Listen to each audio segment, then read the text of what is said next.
The wind, a biting lash, drove Alara's braid against her cheek as she crouched amongst the thyme and rosemary. The herb's pungent fragrance barely cut through the pervasive reek of wood smoke clinging to Oakhaven, a somber testament to dwindling resources and empty stomachs. Not for herself did she toil, but to gather tribute for old man Tiberius, the village sage, hoping for a pittance of grain in return. Well, well, look what crawled out of its hole. A voice drawled. Alara knew the speaker without looking. Gareth, a lummox of a lad with fists like granite and a sneer perpetually etched into his features. He was ever the ringleader of torment aimed her way. Beside him, Willow, her expression a tightrope walk between shame and false amusement, nervously worried her worn skirt's hem. Brewing up some potions, Silver Eyes? Gareth persisted, his voice laced with venom. Planning to taint the well again? Alara ignored him, carefully clipping a sprig of rosemary. The less notice she attracted, the sooner they'd be gone. Yet, disregarding Gareth was akin to swatting away midges. Pa reckons you're jinxed, Gareth continued, scuffing the earth near her hand. Claims your eyes are an omen, a mark of the shadows that swallowed your kin. The words landed like a physical blow. Her breath caught, and the carefully erected defenses around her heart threatened to crumble. She clutched her worn basket's handle, knuckles bone white. Willow fidgeted. Gareth, quit it, she mumbled, her voice barely audible. Gareth scoffed. What? Developing a soft spot for the cursed brat, Willow? Don't forget what Tiberius warned. He swung back to Alara, eyes narrowed to slits. Everyone knows your parents had it coming, poking their noses where they didn't belong. Alara rose sharply, scattering her collected herbs. Her silver eyes, usually averted, blazed with a defiance she rarely permitted herself. They were good souls, she declared, her voice tremulous but firm. Better than anyone here.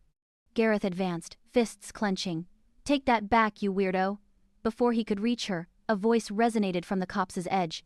Gareth, leave her be. Old man Tiberius, his face a tapestry of disapproval, shuffled towards them, leaning heavily on his knotty staff. Gareth, visibly irked by the interruption, relented, muttering under his breath. Alara, Tiberius said, his voice now gentler, though maintaining a cautious distance. Come with me. I require those herbs. Alara nodded, avoiding Gareth's spiteful glare. She quickly retrieved what she could of the scattered plants, and trailed Tiberius toward the village, Willow lingering behind, her face a portrait of regret. As they walked, Alara's thoughts traveled to a time before the whispers, before the dread, before the vanishing. She recalled her father's booming laugh resonating through their tiny cottage, the scent of beeswax and smoldering wood permeating the air as he fashioned intricate toys for her. She remembered her mother's soothing touch, teaching her the names of the constellations and the lore of the woods, her silver eyes mirroring Alara's, but brimming with warmth and love, not the suspicion and fear she now saw in the villagers' gaze.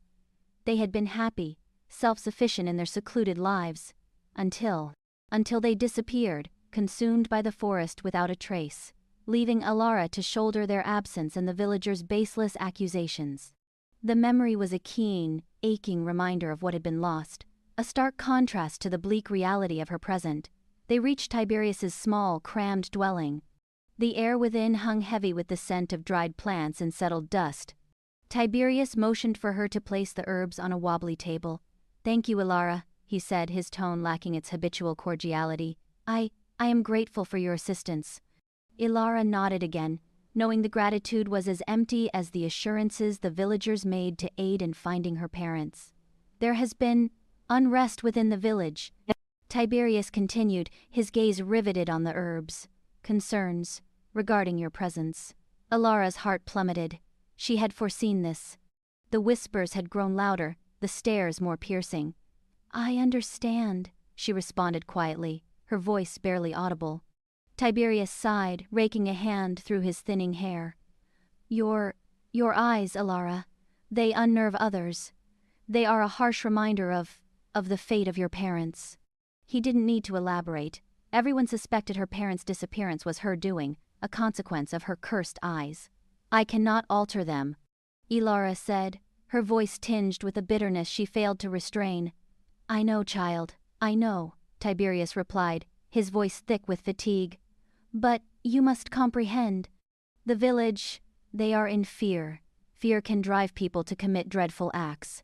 He looked at her then, his eyes filled with a blend of pity and something else, something that hinted at undisguised fear.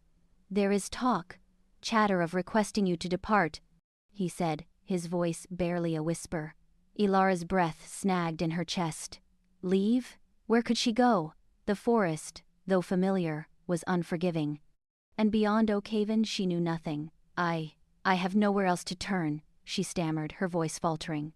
Tiberius averted his eyes, unable to meet her gaze. "I know, child, but I must consider the village, I must safeguard them."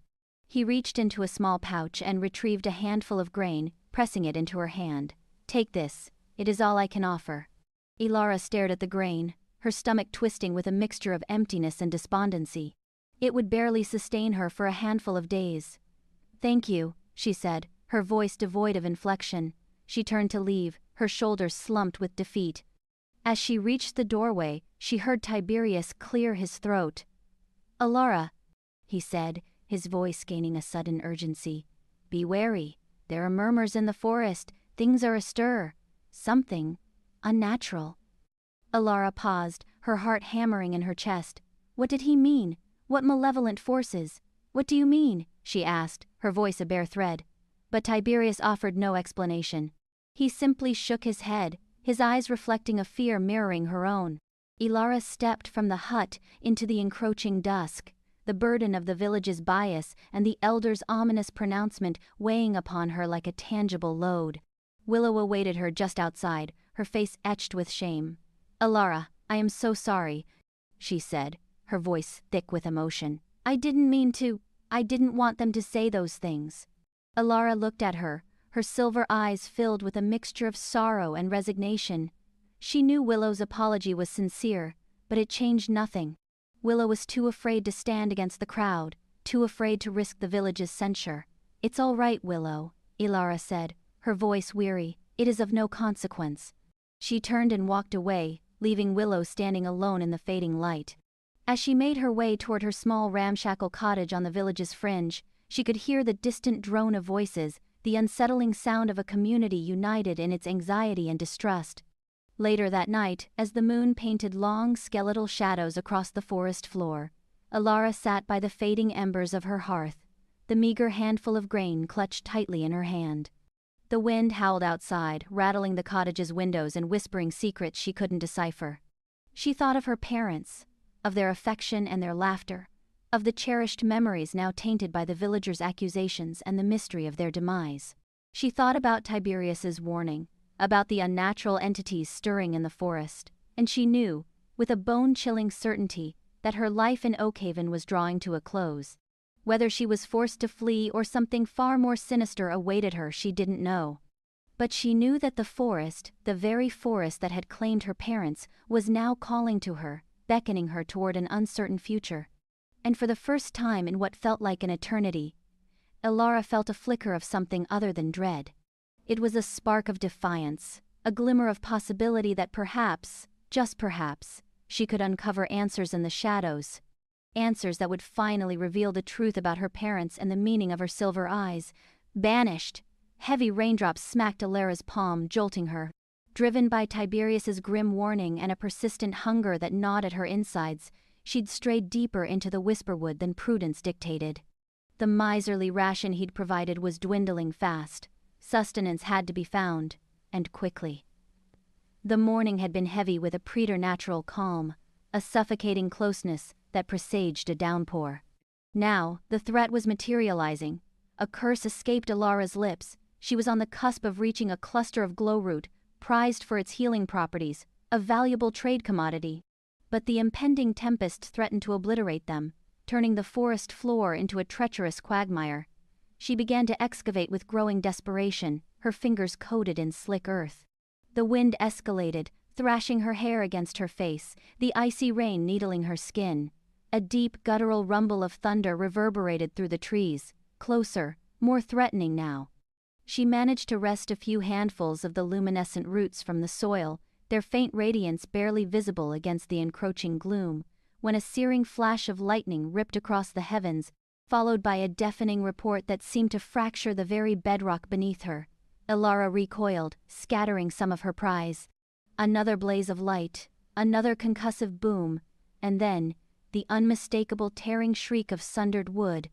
A venerable oak, ancient and knotted, one of the silent sentinels guarding the Whisperwood's border, had taken a direct hit. It plummeted earthward with devastating force, its limbs ripping through the undergrowth like the talons of some colossal beast. Raw panic overwhelmed Alara. She lurched to her feet, clutching the remaining glowroot, and bolted, the image of the toppled giant branded onto her memory. She knew how highly the villagers regarded those ancient trees. By the time she stumbled into Oakhaven, the storm had erupted into a frenzy. Rain hammered down in relentless torrents, transforming the dirt paths into churning streams of mud. The wind howled like a banshee, clawing at the thatched roofs. Alara hastened toward her ramshackle hut, seeking the paltry shelter it offered. But as she neared the village square, she encountered a scene of turmoil. Villagers huddled together, their faces masks of apprehension and ire. Gareth, his features twisted in rage, jabbed a trembling finger in her direction. "There she is," he bellowed, his voice a ragged shout swallowed by the storm's fury. "The witch, she's cursed us all." Alara froze, her heart hammering against her ribs. What was happening here? They swiveled as one, their gazes poisoned with suspicion and animosity. Old man Tiberius stood foremost, his face drained of color. He regarded Ilara with a sorrowful dread. "Ilara," he began, his voice quavering. "The storm, the oak, the harvest." "What about the harvest?" Ilara managed, her voice a thread. "Ruined," a woman shrieked from within the crowd. "Hailstones have obliterated everything. We face starvation this winter." "It's her," Gareth roared, surging forward. "She's brought this calamity upon us. Her cursed eyes, her unnatural ways. She's incensed the spirits of the wood." The crowd surged as one, faces contorted with fury. Ilara instinctively flinched back, clutching the glowroot tighter to her chest. "No," she cried. "I did nothing. It was simply a storm." But her words were swallowed by the growing tide of anger and dread. "Witch!" they chanted, a ragged chorus of condemnation. "Witch! Witch!" Willow, a companion from childhood, stood at the edge of the mob, her features a battlefield of conflicting emotions. Alara reached out to her, silently begging for support. "Willow, please, tell them I would never intentionally harm them." Willow's eyes shimmered with tears. She opened her mouth, but Gareth seized her arm, his grip constricting. "Don't defend her, Willow," he hissed. "She is dangerous. She'll bring ruin upon us all." Willow wavered, her gaze darting between Alara and the wrathful faces of the villagers. The pressure was overwhelming, her shoulders sagged in surrender. I don't know, Alara," she stammered, her voice barely audible. Maybe it's for the best if you leave." Ilara's heart fractured. Betrayed by her sole confidante, a wave of despair threatened to engulf her. She knew, then, that there was no logic to be found here, no plea that would sway them.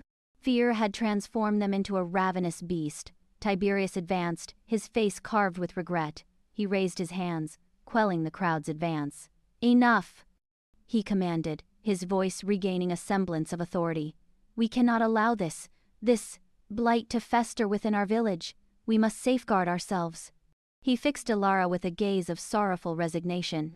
"Ilara, in accordance with the ancient tenets of Oakhaven, and for the preservation of our people, you are hereby banished from this village. You must depart immediately, and never return." Ilara stared at him, stunned. Banished? Cast out into the wilderness? Where would she turn? How could she possibly survive? But where am I to go?" she pleaded. "I have nowhere." "That is no longer our concern," Tiberius retorted, his voice devoid of warmth. "You have until sunrise to vacate Oakhaven. Should you remain beyond that hour, we shall take matters into our own hands." He turned away, signaling the dispersal of the villagers. The throng slowly dissolved, their faces a somber tapestry of relief and remorse. Gareth shot Ilara a venomous glare, his eyes gleaming with triumph. Willow edged toward Ilara, her face stained with tears. "Ilara, I am so deeply sorry," she whispered, her voice thick with emotion. "I never wanted this." Ilara met her gaze, her eyes brimming with hurt and disillusionment. "I believed we were friends, Willow," she said softly. Willow reached to touch her arm, but Ilara recoiled. "Don't," she said, her voice trembling. Just leave me be." Willow's features crumpled, she spun and fled, melting back into the crowd. Ilara remained alone in the deluge, the glow root clutched tightly within her grasp. Banished, abandoned, she possessed nothing. As the villagers sought refuge in their homes from the tempest's wrath, Ilara stumbled back towards her shack, the burden of her solitude crushing her spirit. She knew she could not linger. She had to leave, to venture into the unknown, to confront whatever perils lay ahead. But as she gathered her meager possessions, a threadbare blanket, a dull knife, and the remaining glow root, a spark of defiance ignited within her. She would not allow them to break her, she would endure. And one day she would unearth the truth about her lineage, about her peculiar eyes, about the curse that had shadowed her existence. As the first tendrils of dawn painted the sky a bruised violet, Ilara stood on the periphery of Oakhaven, her back turned to the village that had shunned her. She cast one final glance at the place she had once known as home, her heart a tempest of grief and indignation. Then she turned and began her trek toward the Whisperwood, the shadowy, enigmatic forest that had always held a strange allure. This time, however, she had no alternative but to surrender to its mysterious depths. Her journey had begun. Into the Whisperwood, the last rays of the setting sun bled across the Oakhaven Valley, painting the familiar thatched roofs in hues of orange and regret. Ilara stood at the edge of the Whisperwood, the gnawing ache in her stomach mirroring the emptiness in her chest. This was it, the threshold of her new life, a life she hadn't chosen. She turned, one last time, to face the village. Smoke curled lazily from chimneys, a comforting sight that now felt like a betrayal. The sounds of laughter and evening chores drifted on the breeze, each note a tiny shard of glass piercing her heart. Her gaze lingered on the small, crooked cottage where she had spent her entire life, the scent of her mother's lavender still clinging faintly to the air. It felt like a lifetime ago, before the storm, before the accusation, before Willow's averted eyes. A sob caught in her throat, a raw, animal sound that ripped through the fragile silence. She pressed a hand to her mouth, desperate to contain the flood of grief threatening to overwhelm her. This wasn't a noble departure, a courageous exile. It was a desperate scramble for survival, fueled by fear and the bitter taste of injustice. With a final, shuddering breath, Ilara turned her back on Oakhaven and stepped into the Whisperwood. The air changed immediately. Gone was the gentle breeze, the scent of wild flowers and hearth smoke. Here, the air was heavy, still, and carried the faint, metallic tang of damp earth and decaying leaves. The canopy above was a dense, interwoven tapestry of branches, blocking out the last vestiges of sunlight. It was twilight within the Whisperwood, a perpetual state of fading light that seemed to dampen sound and amplify shadows. Ilara hesitated, her hand instinctively reaching for the small worn knife tucked into her belt. The silence was unsettling, a stark contrast to the vibrant hum of life she was accustomed to. There were no bird song, no rustling of small animals, no gentle whisper of wind through leaves. Only a profound, unnerving stillness that pressed in on her from all sides. She took a tentative step forward, the soft earth cushioning her footfall. The trees were ancient, their gnarled trunks thick with moss and lichen, their branches twisted into grotesque shapes that resembled reaching claws. They seemed to watch her, their silent judgment palpable in the oppressive air. Deeper and deeper she went, the path ahead dissolving into a maze of tangled roots and fallen logs. Fear, cold and sharp, began to gnaw at the edges of her resolve. Every snap of a twig, every rustle in the undergrowth, sent a jolt of adrenaline through her veins. She imagined eyes watching her from the darkness, unseen creatures lurking just beyond the periphery of her vision. Hours blurred into a timeless, disorienting journey. The initial grief began to give way to a dull, aching exhaustion. Her legs burned, her throat was parched, and the gnawing hunger in her stomach had become a constant, throbbing pain. She had eaten the last of her meager supplies, a handful of dried berries, before entering the woods, hoping to find something, anything, to sustain her. Just as despair threatened to consume her entirely, a break in the trees appeared ahead. A faint, ethereal glow emanated from within, beckoning her forward. With a surge of hope, she stumbled towards the light, pushing through a curtain of thick, thorny vines. The vines opened into a hidden glade, a small, circular clearing bathed in an otherworldly luminescence. The source of the light was immediately apparent, strange glowing plants, unlike anything Alara had ever seen. They grew in clusters, their slender stems topped with bioluminescent blossoms that pulsed with a soft rhythmic light. The air here was different, lighter, infused with a sweet, almost intoxicating fragrance. Alara gasped, her weariness momentarily forgotten. The glade was an oasis of beauty in the heart of the oppressive forest, a haven of light and life amidst the encroaching darkness. She stepped into the clearing, her eyes wide with wonder. The glowing plants were of varying sizes and colors. Some were a deep, vibrant blue, their blossoms shaped like delicate bells. Others were a fiery orange, their petals fringed with golden light. And still others were a soft, ethereal white, their glow so intense they seemed to shimmer in the air. As she moved closer, she noticed that the plants were not the only source of light. The ground itself seemed to glow faintly, as if the soil was imbued with the same magical energy.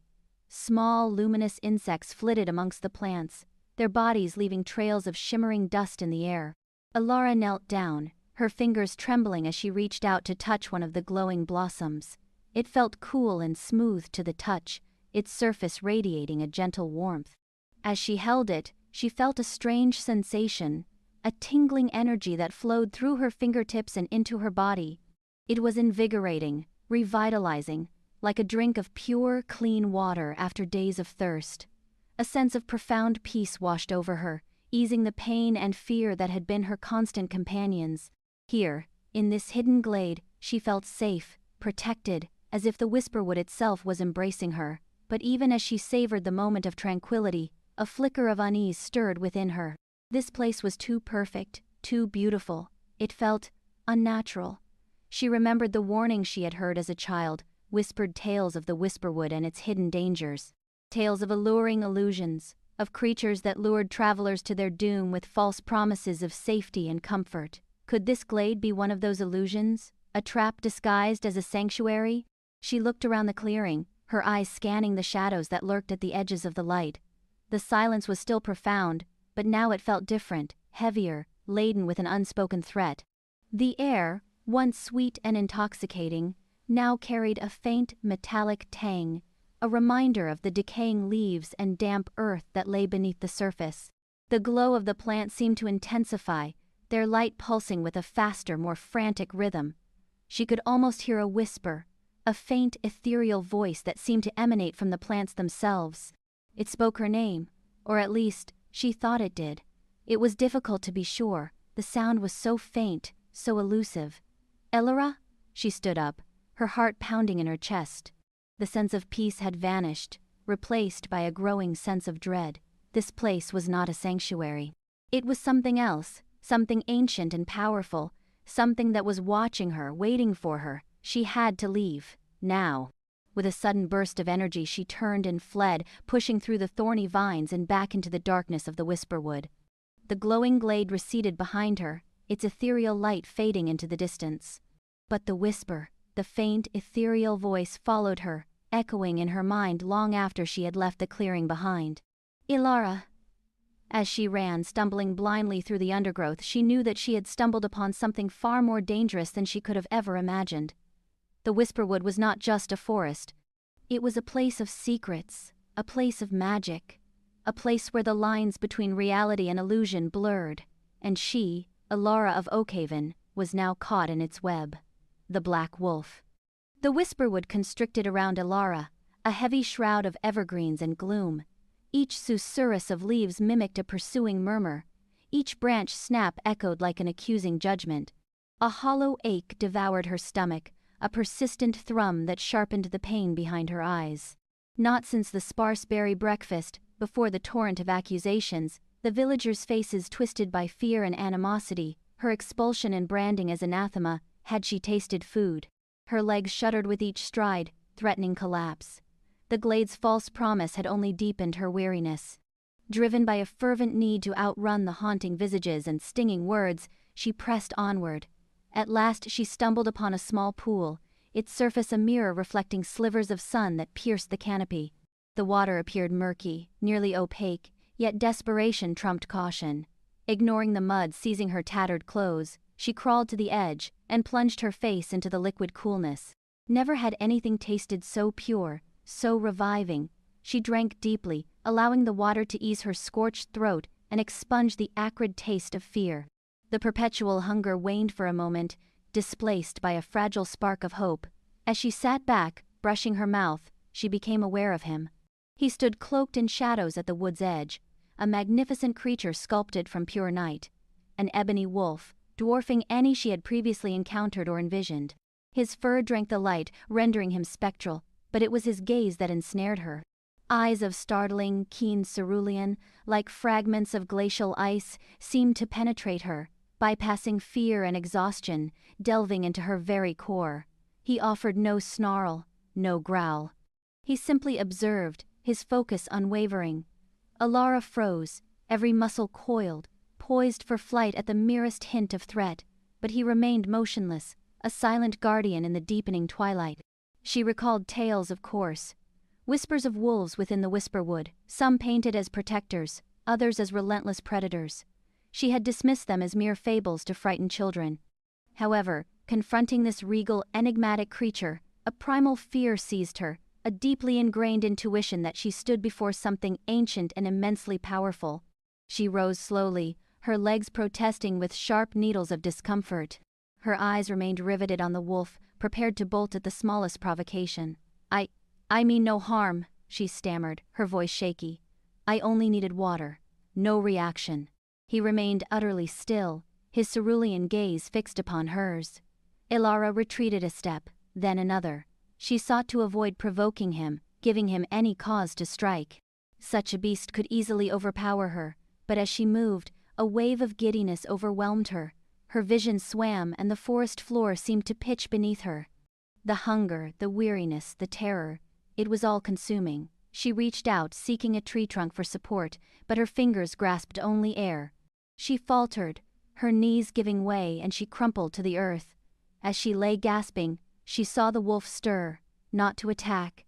He merely stepped from the shadows into the scattered sunlight. He was even more immense than she realized, his powerful frame radiating both strength and elegance. He approached deliberately, carefully, his cerulean eyes never wavering from hers. Alara strained to rise, to escape, but her strength was depleted. She could only lie there, vulnerable, awaiting her fate. The wolf halted a few feet away. He lowered his head, testing the air around her, his breath warm against her face. Alara squeezed her eyes shut, bracing for the assault, but it never came. Instead, a curious tranquility washed through her. The fear clutching her heart loosened, giving way to a sensation of serenity. It defied logic. Terror should grip her, yet she felt strangely soothed. She opened her eyes to find the wolf regarding her, his cerulean gaze holding an expression she couldn't decipher. Neither aggression nor hunger nor simple curiosity resided there, something deeper. An understanding? She lost track of time, staring into the wolf's eyes. Reality compressed to the creature before her, the inexplicable peace enveloping her, and the encroaching night painting the wood in hues of violet and charcoal. Ultimately, fatigue conquered her. Her eyelids grew heavy, and she surrendered to the embrace of sleep. As she slipped into unconsciousness, she retained a fleeting sense of the wolf gently nudging her with his muzzle, as if to offer reassurance. Then darkness claimed her. When Alara awoke, sunlight streamed through the branches. She lay upon a bed of soft moss, the air infused with the aroma of pine and damp soil. She felt improved. Not healed, but stronger than she had in days. The persistent hunger remained, yet diminished, less demanding. She sat up slowly, wincing at the ache in her muscles. Surveying her surroundings, she realized she remained near the pool, but no longer alone. The ebony wolf sat a short distance away, observing her with those keen cerulean eyes. He was alert, yet relaxed, as if he had stood guard throughout the night. Gazing at him, she noticed others. Lurking behind him, partially concealed by shadows, stood two more wolves. One, clad in gray, possessed eyes the color of amber. The other, light brown, nearly gold, bore green eyes. Both were smaller than the black wolf, yet larger than any wolf encountered in Oakhaven. A pack, and they watched her. A jolt of fear coursed through Alara, but the memory of the serenity preceding sleep swiftly suppressed it. She recalled the wolf's gentle nudge, the strange comprehension within his gaze. She drew a deep breath, seeking to calm her racing pulse. She understood her peril, that these wolves could easily end her life if they desired, yet something cautioned that they would not. Something signaled their difference. Slowly she rose, never breaking eye contact with the black wolf. Uncertain what to do or say, she realized she was utterly at his mercy. "Thank you," she managed, her voice still raspy. For not harming me." The wolf remained silent. He simply continued to observe her, his cerulean gaze unwavering. Alara waited, her heart hammering in her chest, unsure of the next event. She had no explanation for her spared life, but she knew she lived, and for the present she was shielded. The wolf inclined his head slightly, as if weighing her words. Then he turned and moved towards the trees, the two other wolves following closely. Pausing at the edge of the shadows, he glanced back at Alara once more before vanishing into the forest. Alara remained motionless, watching them depart, her mind reeling. What significance did it hold? Why had they spared her? What did they desire? The answers eluded her. One truth remained. Her existence was irrevocably altered. No longer merely an outcast, a pariah. Now, she was something novel, something distinct. And she sensed that her journey had barely commenced. King Kale Earth, still slick from the prior night's drizzle, clung to Alara's worn cloak as she stirred. The air, redolent with pine wood and a feral musk that prickled her nose, pressed down on her. Sunlight, fragmented by the dense leaf cover overhead, stung her eyes as she opened them. The forest floor, typically a disarray of shed foliage and decaying timber, was oddly clear in her immediate vicinity. A patrol sweep, courtesy of the pack, no doubt. A guttural rumble echoed close by. A jolt of fear. Was their protection faltering? Was she to become the hunted? Slowly, cautiously, she turned, her gaze locking onto the unwavering cerulean eyes of the massive obsidian wolf. He remained a few paces distant, posture rigid, attention absolute. The sentinel had held his post. The other pack members, dispersed along the edges, were phantom guardians, melting into the shadows. The wolf, a ripple of muscle beneath sable fur, pushed to his paws. A tentative step forward, then another. Alara recoiled, bracing, but the assault never materialized. Instead, he halted several feet away, head cocked, as if attempting to plumb her very essence. He lowered his muzzle, sampling the air around her, seeking to unravel her secrets. An odd pulse emanated from him, a tangible force that raised gooseflesh on her arms. It was an alien sensation, a primal, unbridled power that resonated deep within her marrow. Then, the impossible unfolded. The atmosphere crackled with unseen energy, the pine fragrance intensified, and an incandescent blaze erupted around the wolf. Alara squeezed her eyelids shut, fending off the sudden glare. When she finally risked opening them, the wolf had vanished. A man stood in his place. Towering and powerfully built, he possessed broad shoulders tapering to a trim waist. Hair the color of a moonless night cascaded in thick, disobedient waves to his shoulders. His features were sharply etched, with prominent cheekbones and a resolute jaw. But it was his gaze that ensnared her. The same piercing blue that had guarded her as a wolf, now narrowed with a blend of astonishment and something veiled, something indecipherable. Naked, the transformation having shredded his garments, he betrayed no self-consciousness. He stood with regal bearing, exuding an authority that both intimidated and inspired. This was no mere mortal. He was a sovereign in his own right. He advanced a step, his gaze never breaking from hers. "Who are you?" His voice, deep and resonant, carried the weight of command. Alara swallowed hard, her throat suddenly parched. I am Alara," she managed, her voice a mere exhalation. He arched a brow, his expression unreadable. Alara, a name unfamiliar to the Whisperwood. A beat, his eyes scrutinizing her face, lingering on her unusual irises. "You are not of the forest kin?" "No," she confessed, her gaze falling to the loamy ground. I was exiled." "Exiled?" He closed the distance, his very presence filling her vision. "By whom?" "The village of Oakhaven," she replied, her voice trembling slightly. They accused me of sorcery." Silence descended, his eyes drilling into hers, seemingly attempting to pierce through artifice and reach her core. Sorcery. he finally uttered, a subtle note of skepticism coloring his tone. And do you practice such arts? No, Alara exclaimed, her eyes pleading for credence. I swear, I have never… He cut her off with a dismissive wave. I detect something distinct about you, Alara, he countered, his voice softening almost imperceptibly. A power, perhaps latent, yet undeniably there. He reached out, his fingertips gently tracing the line of her jaw. His touch sparked a tremor through her. Your eyes, he murmured, his gaze locked on hers. They hold the shade of moonlight on snow. Only legends speak of such a hue. Legends? Alara inquired, curiosity overriding her trepidation. What legends? He hesitated, his expression darkening. Tales of a forgotten lineage, he responded, his voice low and somber. A lineage intertwined with the very heartwood of the Whisperwood. He retreated a pace, severing the contact, but his gaze remained fixed, unwavering. Tell me, Alara, he urged, his voice imbued with a newfound intensity. What do you recall of your parents? Alara frowned, perplexed by the abrupt shift in subject. My mother tended to the sick, she replied. My father, he worked as a lumberjack. They were ordinary people. Ordinary, he scoffed, shaking his head. There is nothing ordinary about you, Alara. Your eyes, they betray a heritage far more significant than you comprehend. He circled her deliberately, like a predator assessing its quarry. The silvered eyes, they are the hallmark of the Shadowborn. Alara gasped, stumbling backward. Shadowborn? Those are just tales, bedtime stories to frighten children. Are they? KL ceased his circling, pinning her with an intense stare. The Shadowborn were the protectors of the Whisperwood, guardians charged with maintaining equilibrium between light and shadow. They commanded formidable power, able to manipulate the very essence of darkness. But they were routed, Alara protested. Hunted and eradicated. It was said they unleashed the Shadow Blight.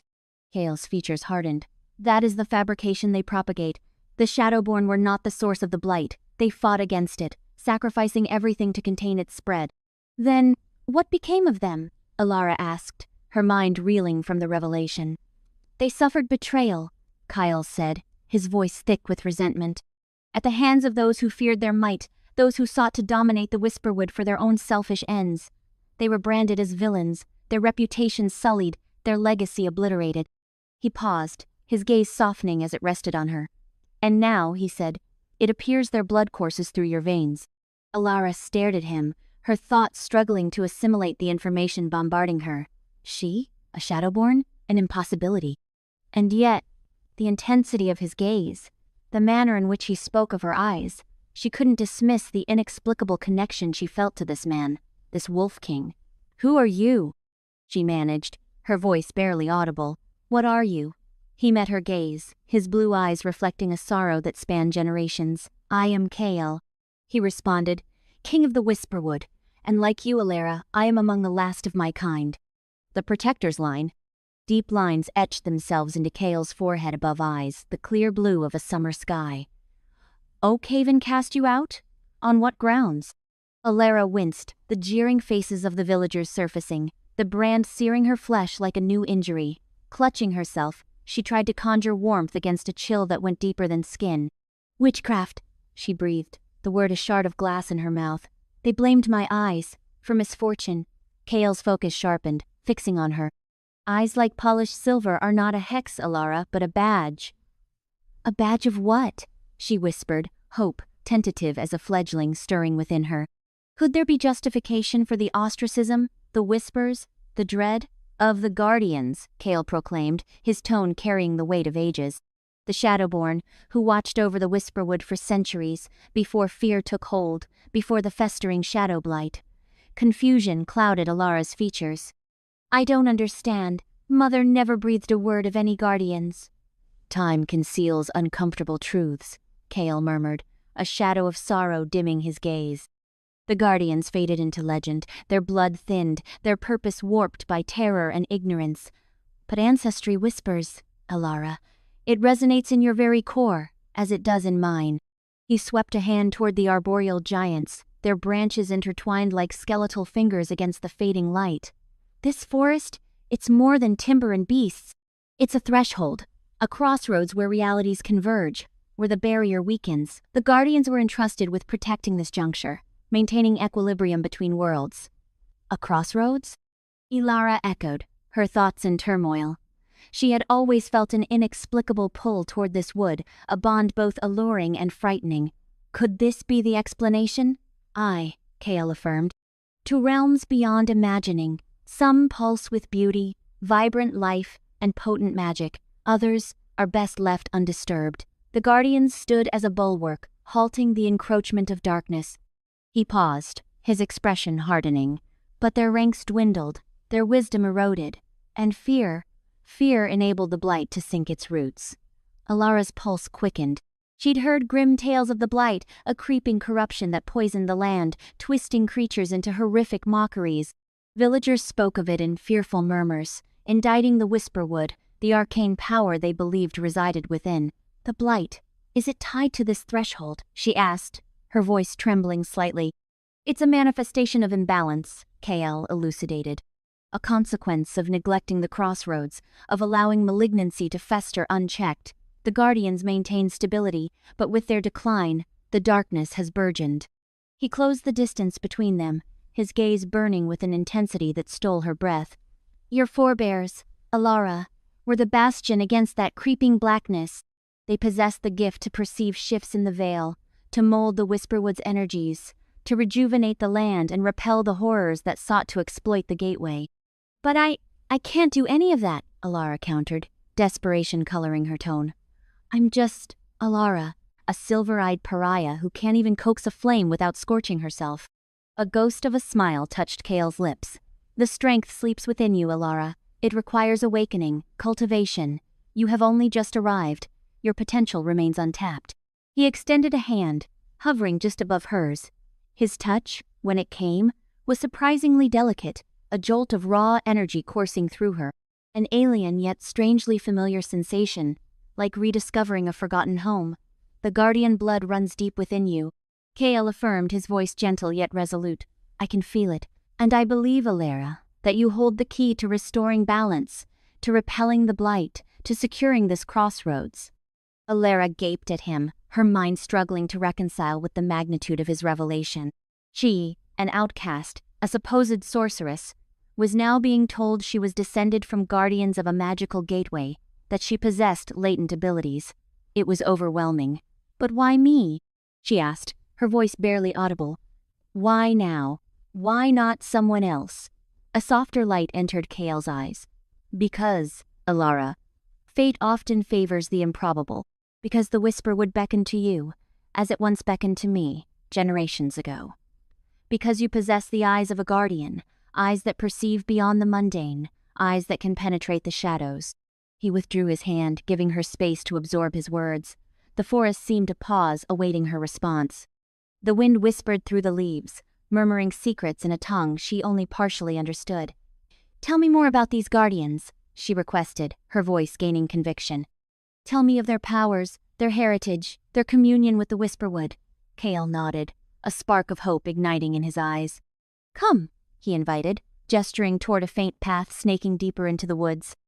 There is much to impart, and little time to spare. The blight tightens its grip with each passing day, and the gateway, its defenses, are weakening. Alara hesitated for a heartbeat, casting a glance back toward the edge of the Whisperwood, toward the village that had banished her. Then, turning, she followed Kael into the encroaching darkness, her silvery gaze shimmering with newfound resolve. The path ahead promised peril, she knew, but for the first time in her life, Alara felt a sense of purpose, a sense of belonging, no longer merely an outcast. A scion of the Guardians, and the destiny of the Whisperwood, perhaps the world, now rested in her hands. As they moved forward, Kael began to spin a yarn of primeval magic and obscured lore. He recounted the origins of the first protectors, individuals who had nurtured a union with the Whisperwood, mastering its potency to fight against the encroaching dark. He carefully detailed their unique skills, the ability to revitalize the land, communicate with the forest's diverse fauna, harness control over the elements, and see through the veil into the realms surrounding them. He explained the rituals they had undertaken, the consecrated groves where they would meet, and the age-old artifacts they manipulated to focus their power. He told of their reverence for the moon and the stars, their understanding of the delicate dance between light and shadow, and then he revealed how they fell, the rising of fear and superstition, the persecution of all who possessed magical prowess, and the slow dwindling of their power and knowledge. He told of the Great Purge, when the protectors had been hunted to near extinction, their mysteries lost to the passing of time. Alara listened intently, her mind soaking up every word, every detail, as if she was remembering something she had long forgotten. Further into the wood they strode. The trees grew taller, their upper branches forming a dense canopy over their heads, smothering the rays of the sun. The temperature cooled, and the ambience of the wood strengthened. The rustling of the falling leaves, the hooting of owls, and the far howl of the wild wolves. Alara felt a rising sensation of unease, an itching feel on the back of her neck. She could sense the presence of other beings lurking within the deep shadows, their eyes watching her with curiosity.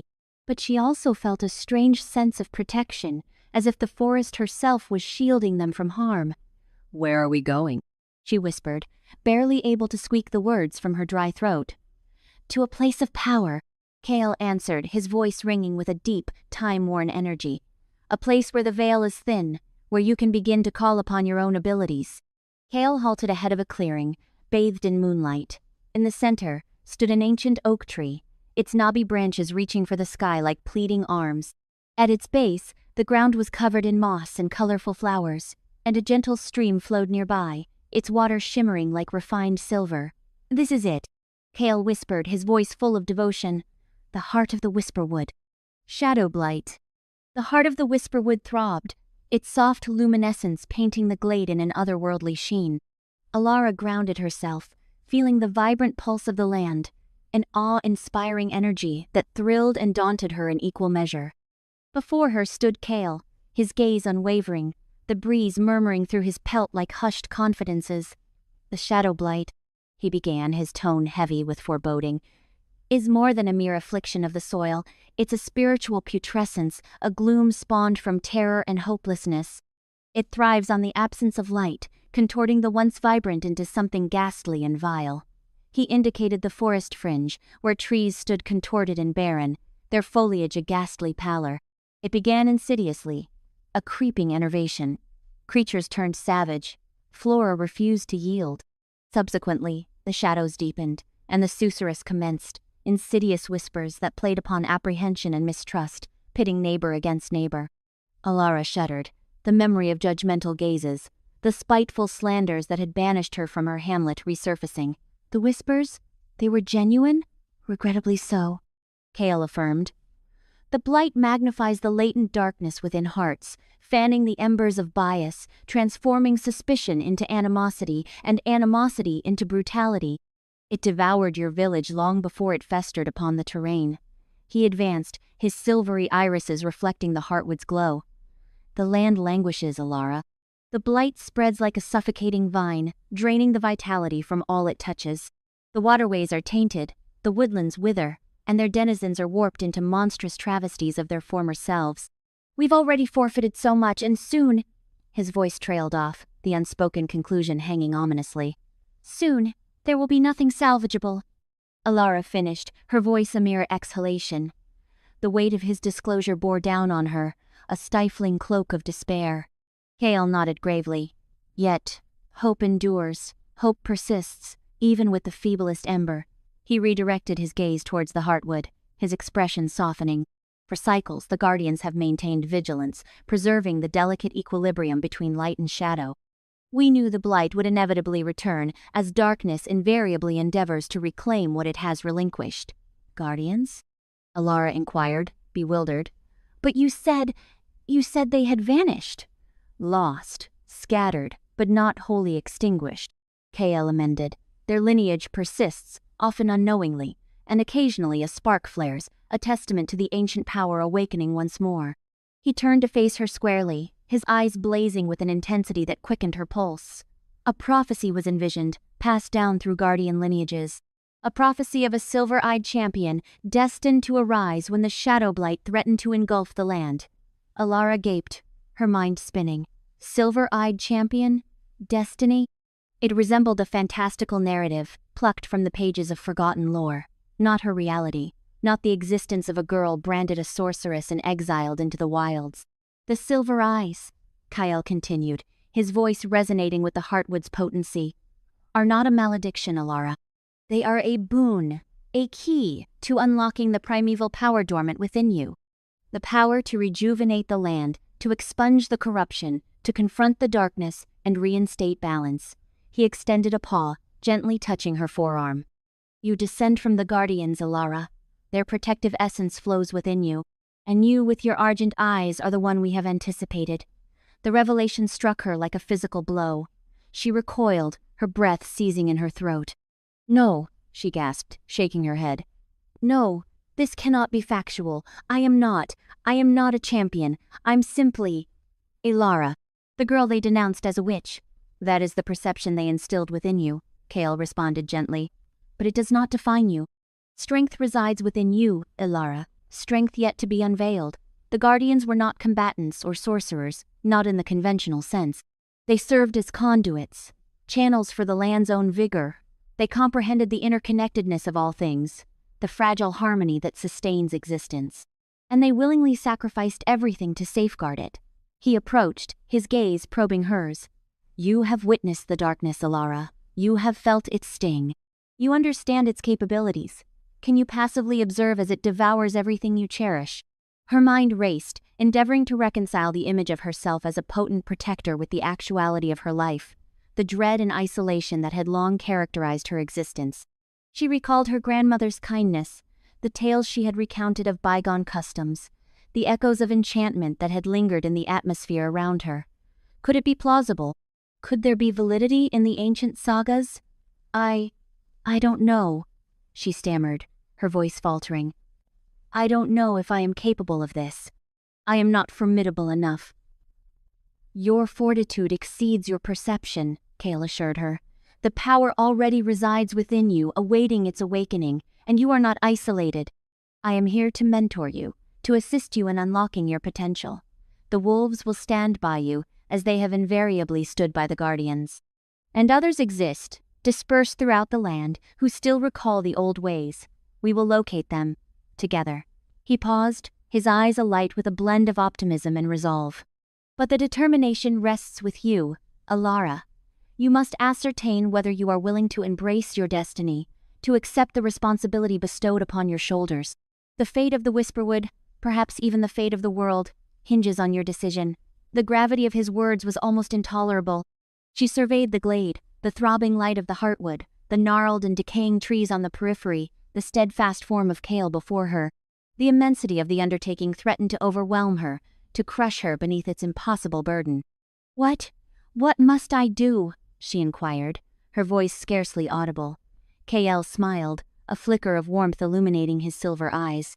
Firstly, you must cultivate self-trust, to have faith in the power that dwells within you. Subsequently, you must learn to govern it, to channel it, to employ it for healing and defense. And lastly, you must confront the darkness, to confront the shadow blight and all its horrors, and to expunge it from this land indefinitely. He stepped back, gesturing towards the Heartwood. The initial step is to connect with the source, to perceive the land's energy coursing through you. Close your eyes, Alara, and heed. Heed the rustling of the wind, the sighing of the earth, the heartbeat of the Whisperwood. Allow it to guide you.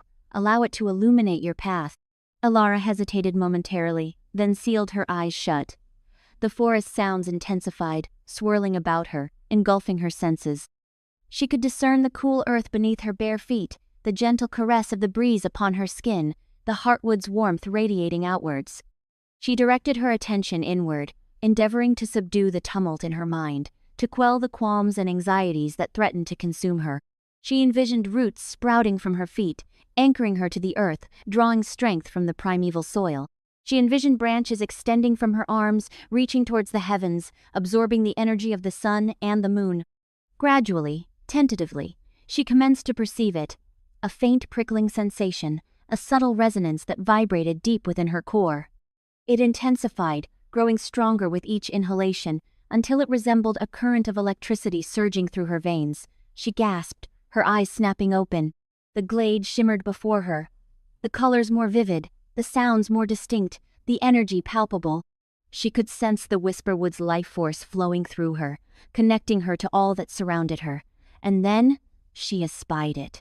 A swirling vortex of darkness, lurking just beyond the clearing's boundary, its tendrils reaching out like grasping talons, the Shadow Blight. It was nearer than she had anticipated, more potent, more terrifying, and it observed her, waiting. Fear seized her heart, threatening to paralyze her. But then, she recalled Kayel's words, the prophecy, the responsibility that had been placed upon her. She pondered her grandmother, the tales she had related, the enchantment that had perpetually lingered in the atmosphere around her. She inhaled deeply, fortifying herself against the fear. She closed her eyes once more, fixating on the energy that coursed through her, the power that lay dormant within her. She reached outward with her mind, reaching towards the darkness, and whispered a silent supplication. "Reveal yourself," she implored. "Reveal what I must accomplish." And then, the world detonated. Training begins. Sunlight filtered through the emerald ceiling, painting the mossy ground where Kayel waited, his patience a tangible presence. Alara shifted, the burden of her appointed path weighing on her spirit. A subtle energy thrummed in the air, a vibrant chord emanating from the heart of the Whisperwood. "Today," Kayel's voice resonated, a deep timbre that vibrated within her. "We begin to decipher the forest's true voice. Beyond the rustle of leaves or birdsong lies the profound language of earth, water, air, and light." With a sweeping gesture he indicated the surrounding panorama. Ancient trees alongside delicate ferns. These elements comprise the very soul of the Whisperwood, and they are becoming one with you. Alara's mouth felt parched. "One with me? I don't understand." A gentle smile touched Kayel's lips. "You will. Feel the ground beneath you, Alara. Not just the moss's texture, but the land's very pulse, the binding roots, the sustaining minerals, the silent, enduring strength." She closed her eyes, focusing as instructed. Her thoughts scattered, replaying the villagers' taunts, the burn of their scorn. Then, a flicker, a faint tremor, a heartbeat rising from the soil through her legs. Subtle, almost imperceptible, yet undeniably there. "Good," Kayel encouraged. "Now, reach for the water, the lifeblood coursing through the forest's veins. The dewdrop poised on a leaf, the swift current of the stream, the fog clinging to time-worn stones." Extending a hand toward a nearby stream, its surface gleamed beneath the fractured sunlight. She strove to focus, to sense the coolness, the fluidity, the vitality it held. Doubts returned, whispers of past failures. She pressed on, concentrating on the image of the water, the melody of its flow. Suddenly, the stream seemed to shimmer, its surface disturbed despite the stillness of the air. A slender thread of water lifted from the stream, hovering before her. Frail, ephemeral, yet tangible proof of nascent ability. A surge of excitement, a thrill dormant for years, coursed through her, but it vanished as quickly as it came, replaced by a chilling wave of fear. The water thread faltered, collapsing back into the stream. "It's all right," Kayel comforted, his hand a light touch on her shoulder. "Mastery requires time. Let setbacks become your instructors." He then guided her toward the air, the unseen currents dancing through the trees. "Feel the caress of the breeze, Alara, the very breath of the forest, the wind's boundless freedom." This proved even more elusive. The air resisted her grasp, defied definition. She felt it, but couldn't shape it, as she had momentarily managed with the water. Frustration constricted her chest, stealing her breath. "Focus," Kayel's voice, firm yet gentle, instructed. "Empty your mind. Let the air flow through you, not against you." She tried, but the doubts persisted. An outcast, a failure. How could she ever be a guardian, a protector? Control forces she couldn't even comprehend. As her frustration peaked, the earth beneath her feet lurched. Not the gentle tremor of before, but a violent convulsion that rattled the trees and scattered pebbles. Alara gasped, her eyes wide with alarm. Unintentional. A storm brewing within, a tempest of untamed power threatening to explode. Kayel placed both hands on her shoulders, his gaze a beacon of calm. "Alara, breathe. You are not a weapon, but a vessel, a conduit for the Whisperwood's power. Don't resist it, guide it." His words, a lifeline in the swirling chaos, resonated within her. Closing her eyes, she focused on his voice, the steady rhythm of his breath. Slowly, the tremors subsided, the earth stilled. Opening her eyes, she saw concern etched on Kayel's face. But beneath it, something else. A spark of hope, a glint of belief. "That," he said softly, "was a glimpse of your potential, the dormant power within you, raw, untamed but undeniably present. With time, with practice, you will learn to master it." He led her to a small clearing, where a circle of stones nestled amid the trees. "A place of focus, of connection. Here, you will learn to harness the elements, to weave them together, to wield them for the Whisperwood's protection." He pointed to a nearby tree, its branches reaching like supplicating arms. "Begin with that tree. Reach out to it, sense its strength, its resilience, its rootedness. Try to commune with it." Alara stared, feeling foolish. Communicate with a tree? Absurd. Yet, she trusted Kale. She had to. Approaching the tree cautiously, she placed her hand on its rough bark. Closing her eyes, she tried to quiet her mind, to open herself to any latent energy. At first, nothing. Only the bark's texture, the wind's sigh in the leaves. Then, a faint sensation, a subtle vibration, rippled through her hand and up her arm. A low hum, the tree's song. She focused, allowing it to permeate her, to connect her to its essence.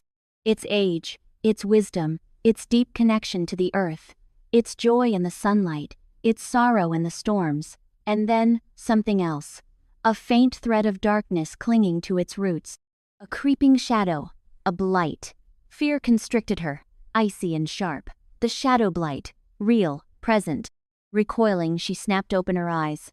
"Something wrong," she stammered, pointing to the tree's base. A darkness, clinging to the roots. Kale's expression hardened as he knelt, scrutinizing the tree. "You are right," he confirmed grimly. "The blight is closer than we anticipated." Rising, his gaze locked with hers. "This changes everything, Alara. We must accelerate your training. The Whisperwood is imperiled, and you are its sole hope." Alara gazed at the tree, the faint shadow lurking at its base. The weight of destiny pressed down, heavier than before. Fear threatened to paralyze her. But then, she recalled the tree's resilient strength, and Kale's words, "You are not a weapon, but a vessel." Taking a deep breath, she squared her shoulders. Unsure if she was ready or strong enough, but knowing she couldn't run, couldn't hide. The Whisperwood needed her, and she wouldn't fail it. "What do I do?" she asked, her voice trembling slightly but firm. "How do I fight it?" Kale placed his hand on her shoulder, his eyes filled with quiet resolve. "You will learn, Alara. You will learn to wield your powers, to command the elements, to dispel the darkness. Together, we will save the Whisperwood." The training intensified. Days blurred into weeks as Kale pushed Alara to her limits, challenging her to master the elements, to conquer her fear, to embrace her path. She stumbled, she faltered, she doubted. Yet, she persevered. She learned to summon wind gusts, to erect earthen walls, to conjure sparks of light. She learned to heal wounded plants, to calm troubled spirits, to sense the forest's energetic flow. Slowly, gradually, she began to believe. In herself, in her abilities, in her potential to save the Whisperwood. But the shadow blight spread, its tendrils sinking deeper, corrupting all they touched. The stakes escalated, and Alara knew that time dwindled. She had to be ready. Strong enough, the prejudice endured, the isolation suffered, had all been preparation. Now, she had a place to belong and a purpose to embrace. One evening, as sunset cast long shadows across the clearing, Kale approached, his expression somber. "Tomorrow," he announced, "we confront the blight. First, attack." The dawn bled across the sky in shades of violet and jaundiced yellow, mirroring the disquiet that gnawed at Alara. Kale, unusually somber, had traded his customary levity for a grim focus, meticulously honing the edge of his obsidian sword. A mere nod was her greeting as she joined him, already armored in practical leather, at the glade's edge. The air was thick, saturated with an oversweet aroma that wrinkled her nose, the scent of corruption masked as pleasantry. "Ready?" Kale's voice was a flat monotone. Alara swallowed, her throat suddenly dry. "Ready? Hardly. Petrified? Utterly." But she straightened, summoning a facade of courage. "As ready as I'll get." They moved with haste into the woods, Kale leading with an almost preternatural swiftness. The Whisperwood, typically alive with rustling foliage and unseen creatures' songs, was unnervingly hushed. Even the breeze seemed to linger. Alara felt an itching on her skin, the sensation of unseen eyes watching, stalking. She clutched the simple wooden staff Kale had crafted, its smooth surface a tangible anchor in her rising dread. They arrived at a narrow gorge, a rent in the earth choked with tangled roots and grasping vines. Kale halted abruptly, his hand raised. No further on foot, the blight's influence peaks here. His silver eyes, narrowed in concentration, swept the ravine. Brace yourself for anything. Alara's pulse hammered in her chest. Anything. The word was a vast, terrifying horizon. She tried to recall Kale's breathing exercises, but her mind was a chaotic scramble of fear and uncertainty. Failure loomed, her powers untamed. Could she be the downfall of the Whisperwood? A guttural growl shattered the stillness. From the ravine's depths, shadows writhed and cohered, solidifying into monstrous shapes. Vaguely human, they were warped and defiled, their gray flesh stretched taut over bone, their eyes gleaming with malicious delight. Bony spurs protruded from their spines, and wickedly sharp claws tipped their hands. Heat radiated from them, enough to wither the surrounding greenery to brittle husks. Leading the pack was a hulking brute, his muscles bulging, his face frozen in a permanent sneer. A crude, jagged sword, slick with viscous black fluid, filled his massive fist. His aura pulsed with raw power, a wave of palpable malevolence that washed over Alara, shrinking her inside. Grimfang! Kyle spat, his tone steeped in loathing. I should have anticipated this. Grimfang barked a laugh, a sound like granite grinding on granite. Kale, king of the Whisperwood, playing in the Blight's domain? You should have remained hidden within your precious forest. His gaze, icy and cruel, flickered to Alara. And who is this? Another woodland trinket. She carries a unique fragrance. He sniffed theatrically. Intriguing. Without warning, Grimfang roared a command, and the creatures surged forward with surprising speed and coordination. KL reacted instantly, drawing his obsidian blade. It pulsed with an inner light, a brilliant defiance against the encroaching darkness. He met the first attacker head-on, a blur of deadly grace. The obsidian sang as it cleaved through air, bone, and sinew. But for each creature KL vanquished, two more filled its place. Alara remained frozen, mind reeling. This was no drill, no theoretical exercise. This was survival. Fear had crippled her.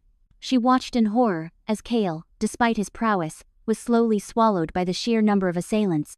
One broke free from the throng, lunging for her, claws extended, fetid breath washing over her face. Alara flinched, squeezed her eyes shut, braced for impact. But it never came. Instead, a surge of raw, untamed energy erupted from within. Not a practiced spell, nor a learned technique, but pure, desperate instinct. She opened her eyes. Silver light blazed from her, slamming into the creature with tremendous force. It shrieked, flesh blistering, and hurled backwards into the ravine wall with a sickening crunch. The others recoiled, stunned by the sudden eruption. Alara gasped, body trembling, vision blurring. Exhaustion threatened to drown her, but this surge bought them precious time. KL exploited the opening, his blade a shining whirlwind, dispatching several more with ruthless efficiency. Grimfang watched, eyes narrowed, a flicker of surprise crossing his brutal features. So, the little witch bears her fangs, he snarled. Irrelevant, she won't last. He gestured to his minions. Kill them both! The creatures renewed their attack with heightened ferocity. Alara knew a repeat performance was impossible. She was spent. She needed another way. Clutching her staff, she sought strength in its familiar feel. Kale's words echoed in her mind. Feel the Whisperwood. Let it guide you. Closing her eyes, she focused on the forest, seeking the thrum of life in the trees, the quiet hum in the earth, the breeze whispering in the leaves. She reached out, tentatively seeking connection, a fragile tendril of power flowing from her to the Whisperwood and back. Faint, barely there, but real. Focusing on the attackers, Alara extended her hand, channeling the forest's energy. A vine, thick as a serpent, erupted from the ground, ensnaring a creature's legs, tripping it. Another vine lashed out, smacking another across the face, sending it tumbling. Clumsy, uncontrolled, but effective. Kale, recognizing the shift, adapted his tactics, exploiting her distractions. He moved with renewed intensity, his blade a dance of death. Grimfang roared in frustration, face twisted with rage. He charged Alara, sword raised high. "I'll crush you myself, little witch." Kale intercepted him, swords clashing in a shower of sparks, the force reverberating through the earth. They were matched, their fight a brutal ballet of strength and savagery. Alara knew she couldn't remain a spectator. She needed to aid Kale. She focused, summoning more vines, directing them at Grimfang. They lashed, striving to hinder him, but he batted them aside with contemptuous ease. Suddenly, a jolt of searing pain ripped through her head. Images flashed, twisted trees, corrupted soil, shadows stirring in the gloom. Visions of the blight, its insidious creep, its ultimate ambition. And then understanding crashed upon her. This wasn't random. They hunted her. The blight knew her, knew what she was. And it craved her demise. The revelation struck like a physical blow, stealing her breath, reeling her. She stumbled, losing focus. The vines withered and died. Grimfang seized his opportunity. He shoved Kyle back with a brutal blow, then turned his full attention to Alara, eyes burning with triumphant malice. "Now, witch, your end arrives." He raised his blade for the killing stroke. Kale roared, lunging to protect her, but he was too late. As Grimfang's sword descended, a blinding flash of silver erupted from Alara, brighter, stronger than before. It engulfed Grimfang, searing him, burning away the shadows clinging to him. He screamed, dropping his sword, clutching his face.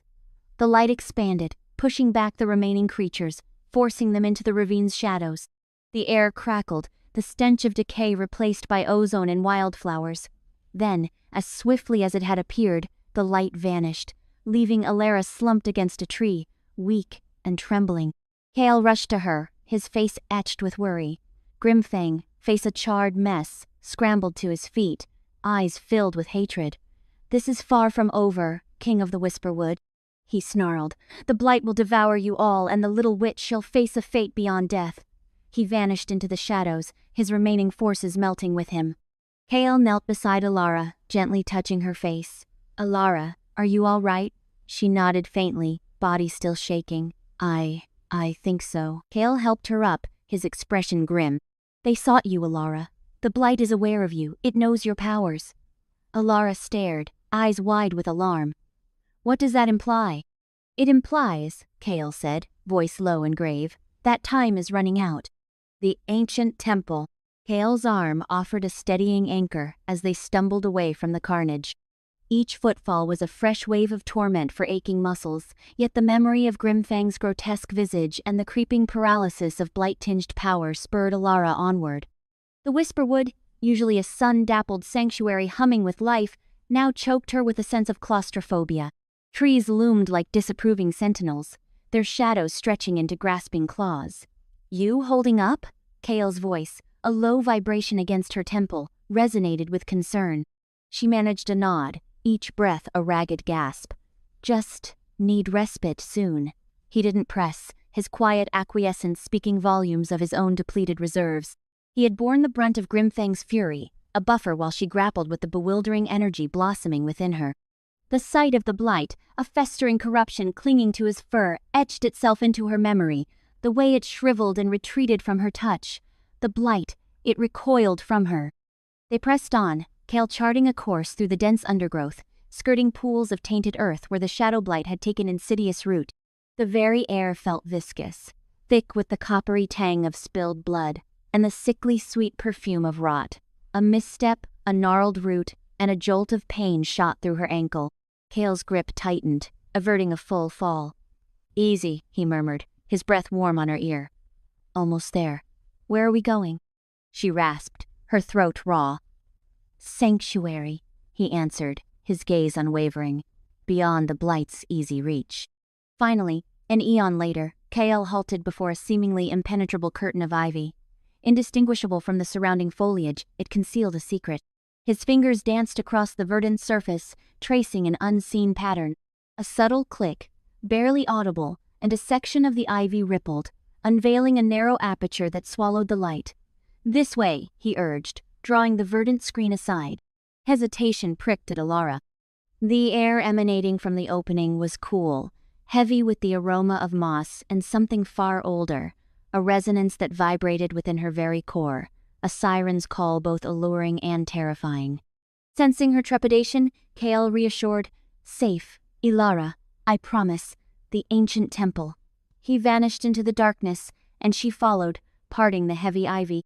The moment she crossed the threshold, the world underwent a transformation. The suffocating oppression of the blight dissipated, replaced by an atmosphere of hushed reverence. A palpable chill permeated the air, and a diffused, spectral light filtered through fissures in the decaying stonework. It was a cavernous expanse, carved from the living rock of the earth itself. Intricate carvings adorned the walls, strange bestiary and symbols that thrummed with dormant power. The scent of damp earth and time, worn stone hung heavy, a testament to epochs past. At the heart of the chamber stood a monolithic stone altar, coated in a fine layer of undisturbed dust. A solitary beam of moonlight speared down from a hole in the ceiling, bathing the altar in an unearthly luminescence, as if alive, casting wavering shadows that danced like phantoms. Ilara drew a sharp breath, her lungs seizing. The place felt consecrated, a pristine haven amidst a world succumbing to corruption. Kael observed her, his face a canvas of relief and lingering worry. This ground, it's shielded, ancient magic, potent magic. The blight struggles to touch it here. He guided her deeper, past crumbling pillars draped with gossamer cobwebs, through archways whispering secrets of forgotten ages. The silence was absolute, punctuated only by the metronomic cadence of water droplets echoing in the vastness. "What is this place?" Ilara breathed, her voice a mere tremor. "Built ages ago," Kael explained, "by those who preceded us, guardians of the Whisperwood, like you." Ilara stopped short, her argent eyes widening in disbelief. "Like me?" Kael confirmed with a nod. "Their sanctuary, a nexus of power, a refuge. They honed their abilities here, communed with the very soul of the forest." He indicated the carvings. They foresaw the shadow blight's coming, the cataclysm it would unleash. They left behind their wisdom, their guidance, for those who would inherit their mantle. He led her into a small antechamber, opening off the main cavern. Within, upon a stone table, lay a collection of artifacts, time-worn scrolls bound in cracked leather, tarnished silver amulets, and crystalline orbs that pulsed with contained light. "The relics of the previous guardians," Kael revealed. "Perhaps they hold the key to understanding your own gifts, to mastering them." Ilara reached out, her fingers brushing against the smooth surface of a crystalline orb. A jolt of pure energy surged through her, an overwhelming flood of raw power that stole her breath. Images cascaded through her mind, visions of the Whisperwood in its vibrant heyday, of creatures both wondrous and fearsome, of clashes waged and victories won against the encroaching shadows. She recoiled, snatching her hand back.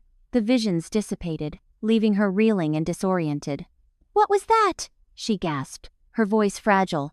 "The orb," Kael replied, his eyes reflecting awe and anticipation. "Showing you echoes of the past, the Guardian's lineage, connecting you to your inheritance." He lifted one of the scrolls, its leather cover flaking with age. "Their collective knowledge, their accumulated wisdom, resides within these pages. They may hold the answers to vanquishing the Shadow Blight." Ilara's gaze swept over the artifacts, the scrolls, then back to Kael, her thoughts a whirlwind of confusion. She was but a simple villager, an outcast, branded a witch and driven from her home. How could she possibly be a guardian, a protector of the Whisperwood? I don't understand," she stammered, overwhelmed. "I am nothing like them. I possess no special skills." "You do," Kael insisted, his voice resolute. "You have felt it, have you not? The power slumbering within you, your connection to the forest's essence. Grimfang sensed it too. That is why he hunted you." He closed the distance between them, his eyes locking onto hers. "You are Shadowborn Guardian, Ilara. It courses through your veins, resides within your very soul. It simply requires awakening." He took her hand, his touch sending a warm tremor through her. "This temple, it will serve as a crucible, a guide. You are not alone, Ilara. I am here, and so are the spirits of the guardians who came before." Ilara's eyes roamed the chamber, taking in the ancient artifacts, the walls adorned with carvings that whispered forgotten secrets in the dim light. A flicker of hope ignited within her, a spark of belief in something larger than herself. Perhaps she was not as helpless as she believed. Perhaps she could learn to harness the power within, to embrace her destined role as a guardian. But apprehension lingered, a knot of ice in her stomach. The shadow blight gained strength with each passing day, its tendrils reaching deeper into the heart of the Whisperwood. Grimfang was merely a harbinger. What if she proved inadequate? What if she faltered, and darkness consumed all? Kale seemed to perceive her fear. He squeezed her hand in reassurance. "We will confront it together, Alara. We will learn together. Your strength surpasses your understanding." Releasing her hand, he stepped back, his gaze filled with unwavering conviction. "Rest now. You must replenish your energy. Tomorrow, your training will commence." Alara nodded, her heart pounding against her ribs. Training. The word carried such weighty implications, yet she knew Kael spoke truth. She could no longer evade her calling. She must confront her fears, embrace her power, and become the guardian she was fated to be. Finding a small niche in the chamber's corner, she sank down, leaning against the cool embrace of the stone wall. Exhaustion enveloped her, dragging her down into dreamless oblivion. As she slept, the temple seemed to hum around her, its ancient energies weaving into her subconscious, preparing her for the trials that lay ahead. The spirits of the guardians kept vigil, their silent presence a pledge of guidance and protection. The Whisperwood itself held its breath, awaiting the rise of its prophesied champion. The prophecy, the ancient temple resonated with potent energy, a silent anthem of bygone power. Beams slanted through fractured stone far above, illuminating swirling dust and indecipherable, time-worn frescoes. The mingled scents of aged vellum and cool, damp rock assaulted her senses, a sharp contrast to the lingering reek of smoke and decay that permeated her garments. A dull throb pulsed in her side with each breath, a persistent reminder of Grimfang's vicious attack. Despite his own injuries, Kael radiated an unwavering resolve that anchored her. He explored the chilled stone, his fingers tracing the weathered carvings. "This place remembers," he murmured, more to himself than aloud. "It remembers the guardians. It remembers the encroachment of the blight." He guided her deeper, past crumbling effigies of solemn warriors and through archways embellished with florid designs. At last, they arrived in a grand chamber dominated by a colossal pedestal. Atop it rested a collection of scrolls, their brittle leather bindings secured with tarnished silver. "The prophecy," Kael breathed, his voice hushed with reverence. "It's all here." Alara approached the pedestal warily, her argent eyes widening with a blend of trepidation and wonder. She extended a hesitant hand, her fingertips ghosting across the cool, coarse surface of a scroll. "Easy," Kael cautioned softly. "These are ancient. Their energies are unstable." Together, they gingerly lifted one of the scrolls and bore it to a nearby table, its surface polished smooth by centuries of use. From his pouch, Kael produced a vial of shimmering liquid, carefully dispensing a few drops to bathe the chamber in a soft, ethereal luminescence. The script adorning the scroll was unlike anything Alara had ever encountered, a fluid, elegant language comprised of intricate symbols and obscure sigils. "Can you decipher it?" she whispered. Kael nodded, his brow creased in concentration. "An archaic dialect of Sylvan. I dedicated years to it, hoping to unravel these prophecies." He paused, his gaze sweeping across the scroll. "Let's unlock its secrets." He began to read, his voice echoing in the stillness. The words were foreign, yet Alara felt a profound resonance, as if her very core understood them. "When shadows deepen and darkness holds sway, when the Whisperwood cries and the blight holds its sway, then shall rise the silver-eyed one, a guardian of old, to shatter the chains and reclaim what's been traded." Kael translated, his tone grave. Alara shivered despite the chamber's stagnant air. The words mirrored the inner turmoil raging within her. She, the ostracized villager, the outcast with silver eyes, was being summoned to rescue the Whisperwood. Kael continued, his voice gaining strength as he delved further into the text. The scroll detailed the Shadowborn Guardians, their affinity for the Whisperwood, and their capacity to command its primeval power. It depicted the blight as a creeping corruption, a manifestation of fear and despair threatening to engulf all life. To vanquish the shadow and resurrect the light, one must seek 3 artifacts hidden from sight, Kael recited, his eyes scanning the parchment. The Sunstone of Eldoria, the Moonpetal Chalice, and the Heartwood of the Whisperwood itself. Alara leaned closer, her pulse quickening. "Artifacts, what are they precisely?" Kael explained, detailing how the Sunstone of Eldoria was fabled to contain the sun's very energy, capable of cauterizing the blight's corruption. The Moonpetal Chalice, imbued with lunar essence, could soothe the Whisperwood's anguish and restore its equilibrium. And the Whisperwood heartwood, a fragment of the ancient tree from which the forest arose, pulsed with its vital essence. The scroll delineates their locations, Kale noted, indicating symbols inscribed within the text. The sunstone dwells within the sunken city, deep beneath the azure sea. The moon-petal chalice lies sequestered within the crystal caves, watched over by ancestral spirits. And the heartwood, it lies within the blighted lands themselves, under the guard of the shadow beasts.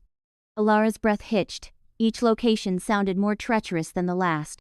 The sunken city, the crystal caves, the blighted lands, places of myth, spoken of only in fearful whispers around village fires. These will be dangerous endeavors, Kale said, meeting her gaze, but we must find them if we hope to halt the spread of the blight. He unrolled another scroll, its parchment even more fragile and time-worn. This one contained meticulously drawn maps and diagrams, depicting perilous routes and concealed pathways leading to the artifacts. As Kale examined the maps, determination bloomed within Alara, eclipsing her fear. No longer just Alara, the outcast. She was Alara, the Shadowborn guardian, the Whisperwood's prophesied protector. She joined Kale, studying the lines and symbols. She questioned, seeking to understand the challenges ahead. Kale patiently answered, sharing his knowledge of the Whisperwood. Hours dissolved as they pored over the scrolls, deciphering clues and memorizing roots. The soft luminosity cast elongated shadows that danced across the chamber walls. At long last, with the first rays of dawn infiltrating the temple, they had formulated a plan. They knew where to go, what to seek, and what perils to anticipate. Alara arose, her body weary but her spirit ablaze. She gazed at Kale, her silver eyes reflecting nascent resolve. A long journey lies ahead, she declared, her voice steady. But we will not fail, Kale smiled, his eyes mirroring pride. I know you won't, Alara. You are the guardian the Whisperwood awaits. He rested a hand on her shoulder, infusing her with strength. Rest now, we depart at dawn. Alara nodded, accepting his support. She settled onto a bed of woven moss Kale had prepared, her body sinking into its yielding embrace. Exhaustion washed over her, yet a sense of peace she hadn't known in years settled upon her. She was no longer isolated, no longer an outcast. She had purpose, a destiny, and she had Kyle, her guide, her protector, her friend. The weight of the prophecy remained, but as sleep claimed her, she dreamt not of fear, but of sunlight dappling the Whisperwood's leaves, of children's laughter echoing through its glades, and of a future where the blight was a distant echo. She dreamt of acceptance, of belonging, of a world where silver eyes symbolized hope, not curse. The sunstone, dawn painted the sky in hues of violet and rose as their journey commenced. Kale, leaning on a Whisperwood branch fashioned into a staff, moved with less of his characteristic ease, a persistent throb in his leg hindering him. Beside him, Alara's argent gaze swept the trail, her expression a blend of trepidation and resolve that set her jaw. The ancient scrolls spoke of Anya, an entity as old as the forest itself, guarding the sunstone. Are you certain this is wise, Kale? Alara murmured, her voice barely audible above the soughing leaves. Pushing yourself so. The blight. Kale halted, his hand briefly covering hers. The blight can wait. Your well-being cannot, nor can the sunstone. We must secure it before the encroaching shadows discover its hiding place. He offered a reassuring smile, though Alara detected the lines of exhaustion etched around his eyes. Besides, he quipped, a playful wink appearing, a little adversity builds character. The path snaked deeper into the Whisperwood's embrace, the trees growing taller and more twisted with each stride. Sunlight dripped through the dense leaf cover, scattering fractured light across the forest floor. Alara noted the increasing warmth of the air, the heightened aroma of pine and rich earth filling her senses. They skirted ancient, rune-carved stones and streams that burbled with an unseen, vibrant energy. After what seemed an age, Kale halted before a glade saturated in an almost ethereal golden light. At its heart stood a colossal tree, its girth exceeding anything she had ever witnessed. Its bark was a tapestry of wrinkles, resembling the wizened visage of a sage, its branches reaching skyward like pleading arms. This was no ordinary tree. An aura of primordial power radiated from it, tangible and awe-inspiring. Anya, Kale called out, his voice imbued with respect that echoed in the tranquil air. We seek the sunstone. Silence descended, broken only by the trill of hidden birds. Then, a voice, as gentle as wind whispering through leaves, permeated the clearing, seeming to originate from nowhere and everywhere. Alara felt a tremor course through her, a deep instinct alerting her to the immense power residing within the ancient arboreal guardian. Slowly, a face began to materialize in the bark, features emerging from the swirling grain of the wood. Eyes, profound and knowing, opened, their gaze both penetrating and unexpectedly gentle. "Kyle," Anya intoned, her voice tinged with a wistful wisdom. "It has been many cycles since a king of the Whisperwood graced me with his presence. And you, Alara Shadowborn, the forest sings of your coming and of the encroaching gloom that trails your steps." Alara stepped forward, her heart hammering against her ribs. "We seek the Sunstone, Anya. We know of the blight and the peril it presents to the Whisperwood." Anya's eyes narrowed imperceptibly. "Knowledge alone is insufficient, child. The Sunstone is not a mere weapon to be wielded casually. It demands a pristine heart, unwavering courage, and a profound understanding of nature's equilibrium. Are you truly prepared to shoulder such a responsibility?" "I don't know," Alara confessed, her voice vulnerable and sincere. "But I am ready to learn. I am willing to do all that is needed to safeguard the Whisperwood." Anya remained silent for what felt like an eternity, her gaze dissecting Alara's very soul. Then she spoke, her voice softer, almost a sigh. "Very well. I shall test you. I shall reveal your deepest terrors, your most profound uncertainties. If you can confront them, if you can overcome them, then you will prove your worthiness of the Sunstone." Before Alara could respond, the glade began to undulate and distort. The golden light intensified, and the air grew heavy with an oppressive, alien energy. Haunting visions flickered around her, fragments of her past, present, and perhaps her future.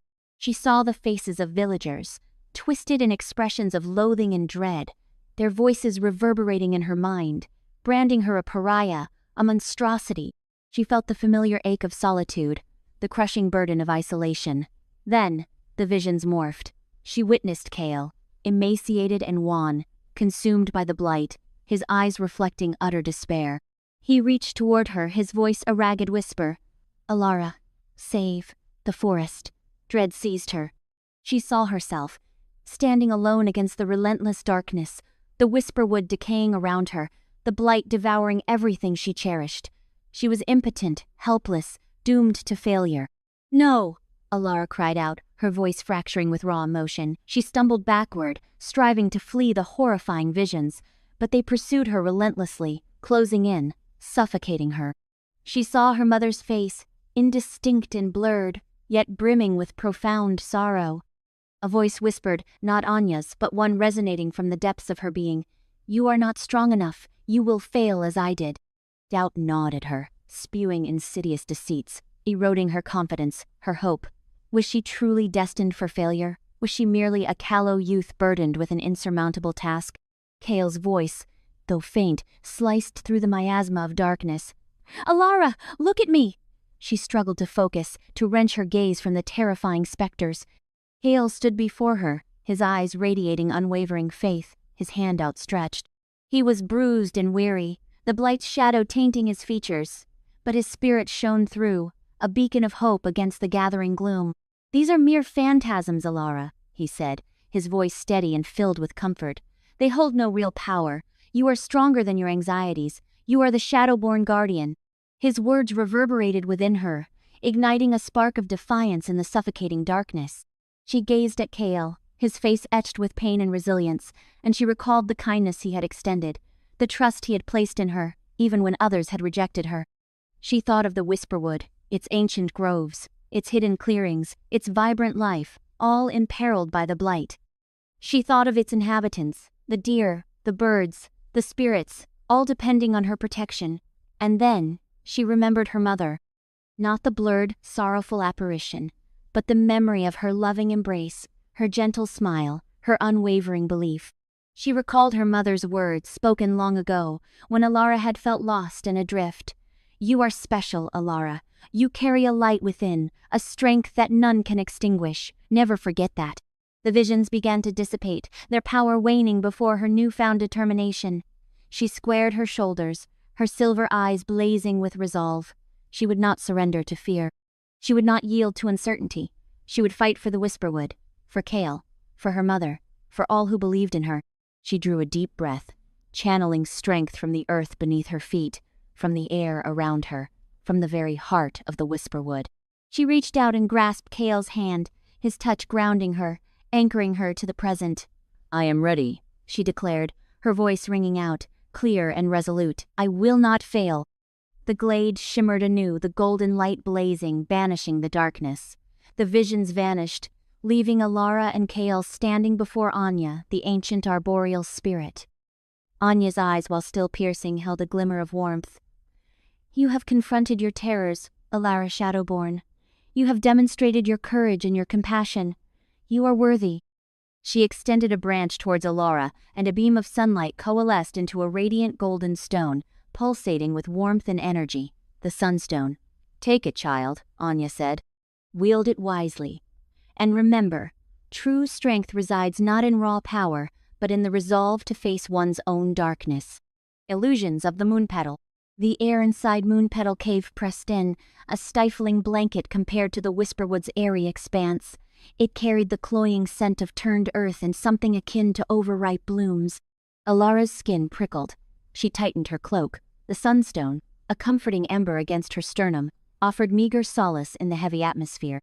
"The Moonpetal feeds on uncertainty," Kale announced, his voice echoing off unseen reaches. He leaned hard on his staff, a spectral weariness etched on his face.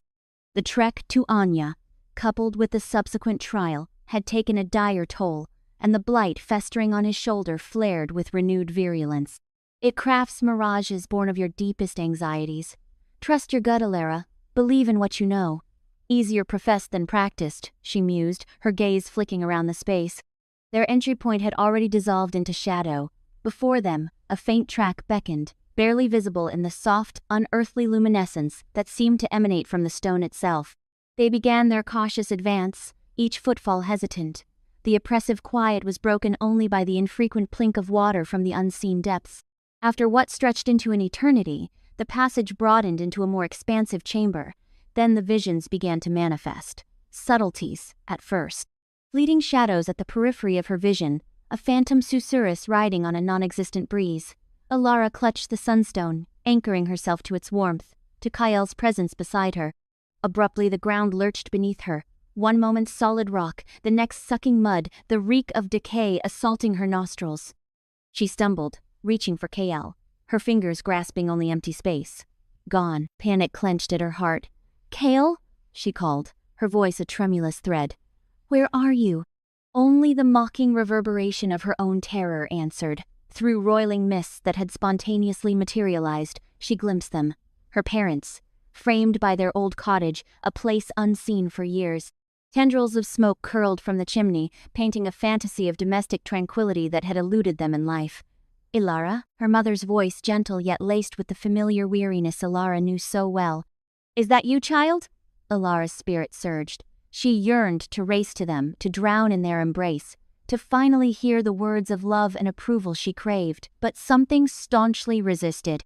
A flicker of doubt, a silent plea from the Sunstone, a hesitant step forward. "Mother? Father?" Her father emerged from the doorway, his face a mask of disappointment. "Look at you," he chastised, his tone sharp. "Covered in filth and still chasing fanciful notions. Why couldn't you have simply been normal? Why couldn't you have fit in?" The words struck like a physical blow, echoes of the myriad unspoken accusations, the ceaseless judgments she had endured since childhood. Tears stung her eyes. "We tried, Alara," her mother lamented, a note of sorrow in her voice that felt like a personal condemnation. "We tried to shield you, but you were always different, a blight upon our family." The cottage wavered, the idyllic facade crumbling into a vision of the village square. The villagers materialized, their faces contorted with hate, eyes blazing with prejudice. They pointed, whispering epithets. "Witch," "abomination." Alara flinched, hands flying to her face, desperately trying to blot out the sight, the sound, the crushing weight of their contempt. This was her deepest fear, her core insecurity, that she was inherently unlovable, unwanted, a millstone around the necks of those she knew. The illusion amplified. The villagers advanced, hands reaching, clawing, She could taste their animosity, their fear, their fervent desire to expunge her, to obliterate her existence. Eyes squeezed shut, tears streamed down her face. She longed to simply vanish, to cease, to escape the prison of her own mind. "Ilara!" The voice cleaved through the illusion like a glacial shard. Kale's, but stronger, more resonant. "Look at me, Ilara!" Hesitation warred with compulsion. She dreaded opening her eyes, fearing what she would confront. Yet, the urgency in his tone prevailed. Slowly she raised her head. The village had evaporated. Her parents were no more. The mire was gone. She stood within the cavern once more, the surreal light caressing the walls with its otherworldly embrace. And Kale was there, hand extended, his gaze locked on hers. But changed. His face, gaunt, his skin, almost translucent. The blight had metastasized, inky tendrils climbing his neck and snaking down his arm. He appeared on the verge of collapse. "Kale," she whispered, her voice raw. "What's happening?" He managed a wan smile. "The moon petal thrives on vulnerability, Ilara. It exploits your demons, but it also gauges your fortitude. It unveils what fuels your fight." He faltered, his knees threatening to buckle. Ilara surged forward, catching him before he fell. His body radiated feverish heat. "You must resist, Ilara," he rasped, barely audible. "You must believe. You are stronger than you perceive. You are the guardian the Whisperwood requires." His words, a tenuous lifeline. Reminders of all she had learned, all she had weathered. She was no longer the helpless, ostracized girl. She was Ilara, descendant of Shadowborn guardians, wielder of the Sunstone, protector of the Whisperwood. Eyes shut, she focused on the Sunstone's heat, on the feel of his weight within her grasp. She channeled the essence of the Whisperwood, the power coursing through her, the resilience residing within her very core. She thrust back against the doubt, the dread, the ingrained insecurities. She banished the phantasms, one by one, until only reality remained, the cavern, Kael, and her own unwavering will. When she opened her eyes, the blight was retreating, the darkness fading from Kale's flesh. His breathing regulated, color returning to his face. He gazed at her, his eyes filled with pride. "You did it, Ilara," he affirmed, his voice gaining strength. "You confronted your demons and prevailed." He straightened, distancing himself slightly, though his hand remained on her arm for support. The cavern shimmered again, and in the heart of the chamber, hovering weightlessly, a single, radiant petal manifested. It pulsed with an ethereal light, embodying the very spirit of the moon. "The moon petal," Kale breathed, his voice laced with wonder. "It is yours, Ilara. You have proven your worth." Reaching for the stars. The moon petal throbbed gently in Ilara's grasp, its spectral radiance, a guiding star as they exited Moon Petal Cave, nightfall deepening around them. Kale leaned heavily on his staff, his complexion still ashen, but renewed purpose sharpened the gleam in his eyes. "The star shard lies ahead," he stated, his voice gravelly yet resolute. "It awaits atop Mount Cinderpeak, the Whisperwood's loftiest sentinel." Ilara's gaze lifted to the distant peak, a serrated silhouette against the plum-colored sky. A tremor ran through her, a premonition beyond the mere chill. Cinderpeak held a dark reputation, not only for its altitude but for the capricious tempests that perpetually besieged its crown. "Are you certain you're up to this?" she inquired, concern wrinkling the corners of her eyes. Kale seemed revitalized, but hardly completely healed. A faint smile touched his lips. "Sufficiently. Besides," he added, his gaze locking with hers, "I have a Shadowborn guardian watching over me now." A blush warmed Ilara's cheeks, the unexpected compliment a welcome heat. She stowed the moon petal in her satchel, its cool heft a source of silent comfort. "Then let's not delay the star shard any longer." Cinderpeak's foothills presented a misleading calm, a gradual incline of verdant, moss-draped stones and ancient, twisted trees. Yet as they climbed, the terrain sharpened, vegetation thinned, and the wind became a constant, savage assault. The air grew scant with each upward stride, each inhalation a deliberate act. Kale advanced slowly, each movement deliberate, depending heavily on his staff. Ilara, conversely, felt an upsurge of strength, a lightness in her steps unknown until now. It was as if the moon petal had not only mended Kale, but imbued her with a hardiness she hadn't realized she possessed.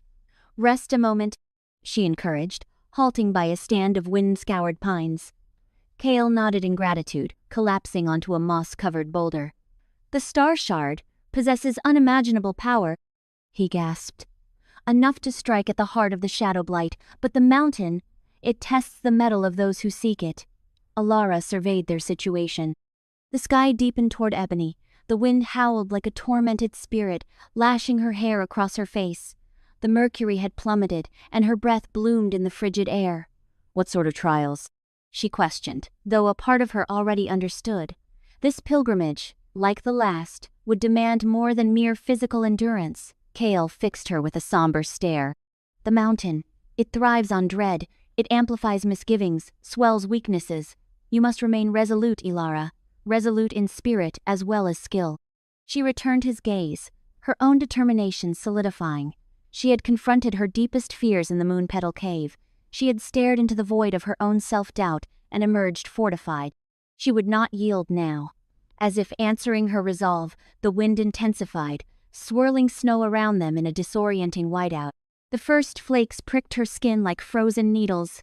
We need shelter, Kale bellowed above the gale, but no haven existed. The landscape was desolate, stripped bare by the unyielding wind and cold. Their only recourse was to press forward, to ascend higher, to reach the summit before the storm consumed them entirely. The climb became a brutal gauntlet. The wind clawed at their garments, the snow obscured their sight, and ice glazed the stones, transforming each step into a precarious gamble. Several times, Alara lost her footing, regaining balance just in time. Kale labored, his weakened condition making him vulnerable. Alara knew she had to act. She shut her eyes, centering herself on the energy within, the same power that had conjured the Moonpetal. She extended her senses, feeling the mountain, the wind's fury, the snow's bite, the very essence of the tempest. An idea ignited in her mind, a bold, almost reckless scheme. She opened her eyes, her silver irises blazing with purpose. "Kale, hold tight," she yelled. He regarded her, confusion clouding his features, but he obeyed, gripping her arm firmly. Alara inhaled deeply, then channeled her power. She concentrated on the wind, on its relentless force, its volatile energy. Yet, instead of combating it, she attempted to guide it, to mold it, to bend it to her will. Slowly, miraculously, the wind began to comply. It spiraled around them, no longer as an adversary, but as an extension of her power. The snow dissipated, creating a brief oasis of serenity around them. Alara extended her free hand, focusing her will on the icy precipice ahead. She visualized it thawing, softening, reshaping itself into a pathway, a route to the peak. It was an immense strain, sapping her strength, but she persevered. The rocks began to shimmer with a faint argent luminescence, and as she concentrated they began to undulate, to melt and remold, forming a winding staircase that pierced the heart of the storm. "Extraordinary!" Kale breathed, his eyes wide with astonishment. You're shaping the very elements." Alara remained silent. She was too focused, too consumed by the task. She kept her attention fixed on the summit, willing the path to continue, to lead them to the star shard. The trek remained arduous, the wind unrelenting, but now they possessed a passage, a lifeline carved from the storm itself. Alara led the way, her silver eyes gleaming like twin stars in the swirling snow, her power a bulwark against the mountain's rage. As they neared the crest, the storm began to abate, as if conceding defeat. The wind diminished, the snow lessened, and the clouds broke, revealing a sliver of moon-kissed sky. Then, they stood at the top. The summit of Mount Cinderpeak was a bleak, wind-swept plateau. At its center, resting on a bedrock pedestal, lay the star shard. It defied description.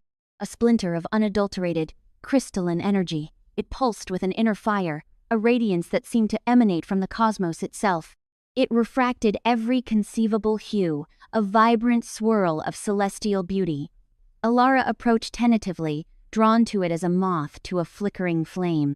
She reached out her hand, her fingers trembling ever so slightly. As her fingertips grazed the star shard's cool surface, a surge of energy coursed through her, a wave of pristine, unbridled force. It was as if the stars themselves whispered to her, revealing their enigmas, their sagacity, their immemorial might. She gasped, overwhelmed by the sensation, but she did not recoil. She grasped it firmly, absorbing the energy, allowing it to permeate her, to purify her, to transfigure her. When the surge subsided, Alara felt altered, renewed, stronger, more assured, more connected to the fabric of the universe. She knew, beyond any doubt, that she was prepared to confront any obstacle ahead, prepared to fulfill her destiny as the Shadowborn Guardian, prepared to redeem the Whisperwood. Hale gazed at her, his expression a mixture of pride and hope. "The Star Shard has chosen you, Alara," he said, his voice resonating with reverence. "You are the prophesied one." Alara regarded him, her silver eyes shimmering with newfound resolve. She lifted the Star Shard, its light illuminating her face, and raised it high above her head. "Then let the blight cower," she proclaimed, her voice echoing across the mountain peak. "For the Shadowborn Guardian has arrived." Whispers of corruption. The descent from Cinder Peak was a stark contrast to their ascent, the vibrant elation of elemental command now eclipsed by a gnawing apprehension lodged deep within Alara, where once the air had invigorated, now a sickly sweet miasma clung to the lungs, like the exhalation of a festering wound. The Whisperwood's emerald tapestry was unraveling, consumed by jaundiced yellows and bruised purples that crept across the land. "It's succumbing," Alara whispered, her voice lost in the susurrus of tainted foliage. Kale, relying on a twisted bough for support, offered a somber nod. "The shadow blight accelerates. It's outpacing our estimations." A ragged cough punctuated the stillness. "The Star Shard, a double-edged gift. It amplified your gifts and stirred the blight's slumber." Zephyr, never one to linger, kept close to Alara, his usual exuberance replaced by a frantic flutter of his rainbow wings. "Even I feel it," he squeaked, unusually subdued. "The very air, viscous, like pulling through treacle, and the whispers, a cacophony now, laced with malice." Whispers Alara knew well, insidious tendrils of sound that wormed into her thoughts, perverting them into grotesque mockeries. She fought them back, anchoring herself to the Star Shard's warmth. With each step, the corruption deepened, trees contorted in silent agony, their limbs skeletal claws reaching for the sky. Underfoot, the earth squelched, coated in a slick ebony residue. The cloying sweetness intensified, threatening to overwhelm. A sudden commotion shattered the heavy silence. Alara's hand instinctively flew to the hilt of her makeshift blade. A creature exploded from the undergrowth, its form hideously altered. It was a moon-petal deer, once a beacon of grace and ethereal beauty. Now its coat was a matted mess, streaked with black ichor, its antlers snapped and deformed. Malevolent crimson light blazed in its eyes, its muzzle curled in a feral snarl. "Alara, look out!" Kale's warning cracked through the air. Before she could react, a grove badger, its playful features twisted into a mask of fury, charged into view. Dark tendrils, pulsating with a noxious energy, radiated from its eyes and mouth. Zephyr launched a flurry of illusions, but the blight had rendered the creatures impervious to such tricks. They batted at the shimmering phantasms with savage disinterest, their focus locked on Alara and Kael. "They're lost to it," Alara said, her voice heavy with sorrow. "The blight controls them utterly." "We must defend ourselves," Kael declared, his gaze hardening. "But spare them as much as possible. Our goal is to sever the blight's hold." The fight was a grim ballet of desperation. Alara channeled the Star Shard, conjuring gusts to throw their attackers back, raising earthen barriers to shield Kael. But the corrupted beasts were tireless, driven by an insatiable hunger. The moon-petal deer lowered its ravaged antlers, charging directly at Alara. She dodged, unleashing a jet of water to engulf the creature. The water hissed and steamed as it struck the corrupted fur, eliciting a pained shriek from the deer. Simultaneously, the grove badger lunged at Kael, its claws extended. Weakened, Kael fought to ward off the attack. Seeing his plight, Alara unleashed a burst of flame, forcing the badger to recoil.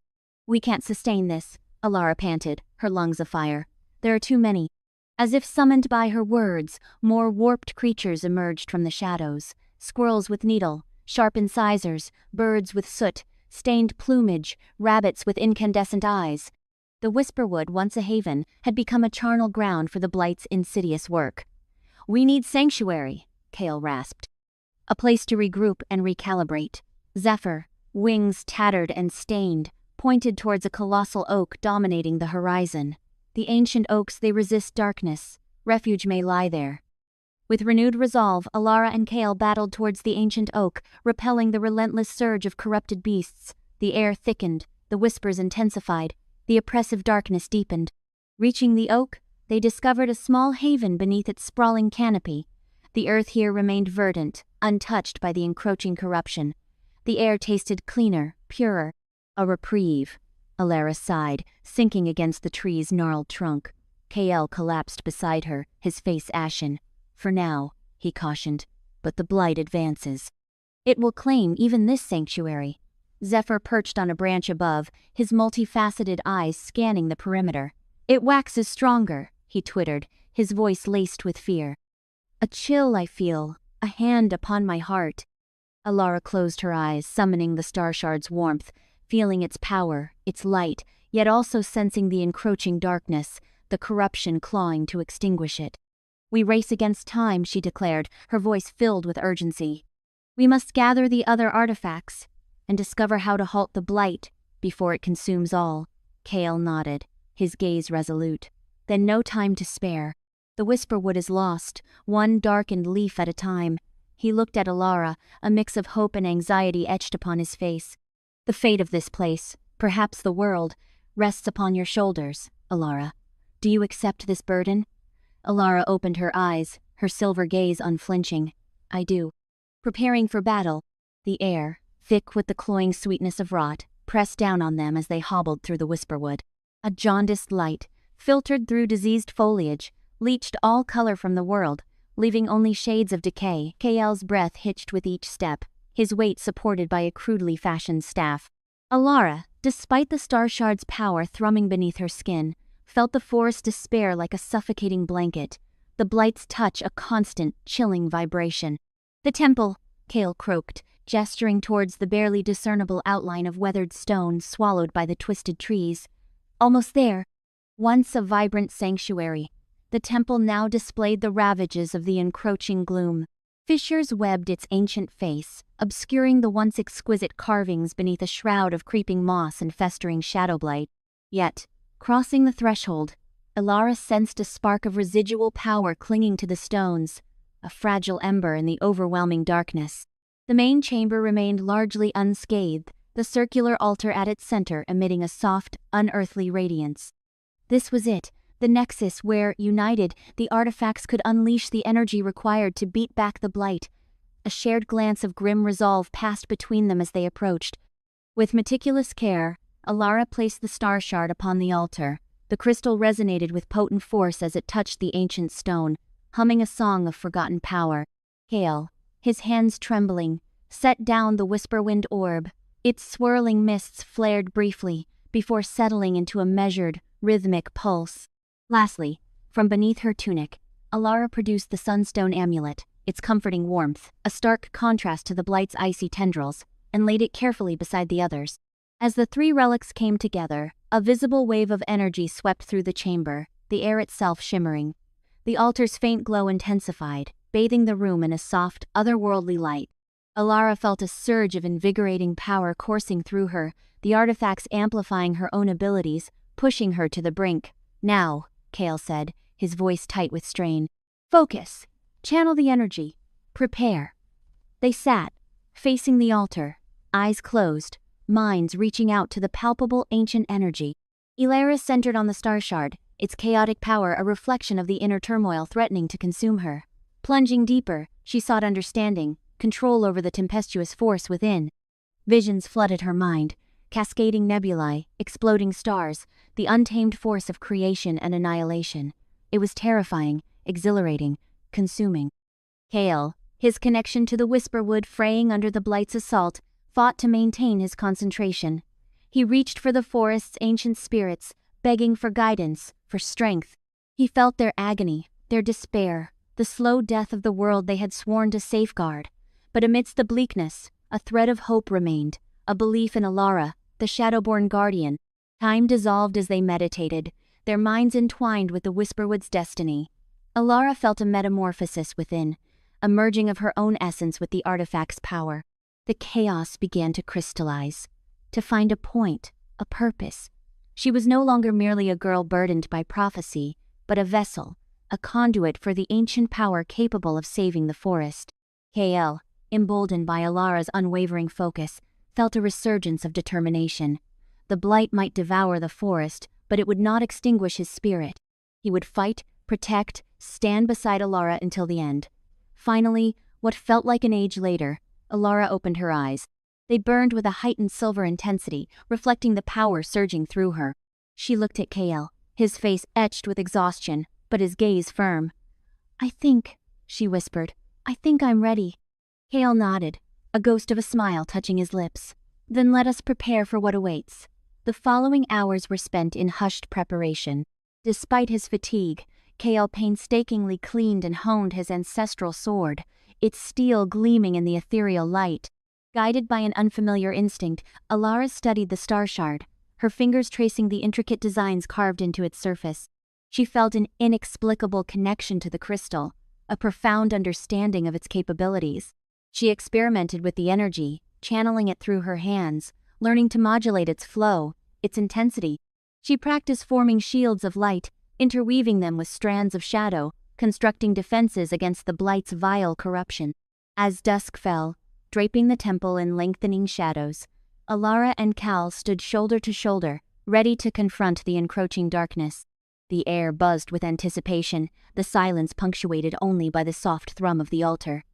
"Alara," Kyle said, his voice grave. "The blight, it will test you. It will exploit your fears, your doubts. Remember who you are. Remember why we fight." Alara met his gaze, her silver eyes burning with conviction. "I know, I won't fail you." He placed a reassuring hand on her shoulder, his touch firm. "I know you won't. You are stronger than you realize." A pregnant silence descended, a final moment of quiet fortitude before the coming storm. Alara gazed out at the blighted forest, her heart aching for the dying trees, the twisted creatures, the land slowly succumbing to the darkness.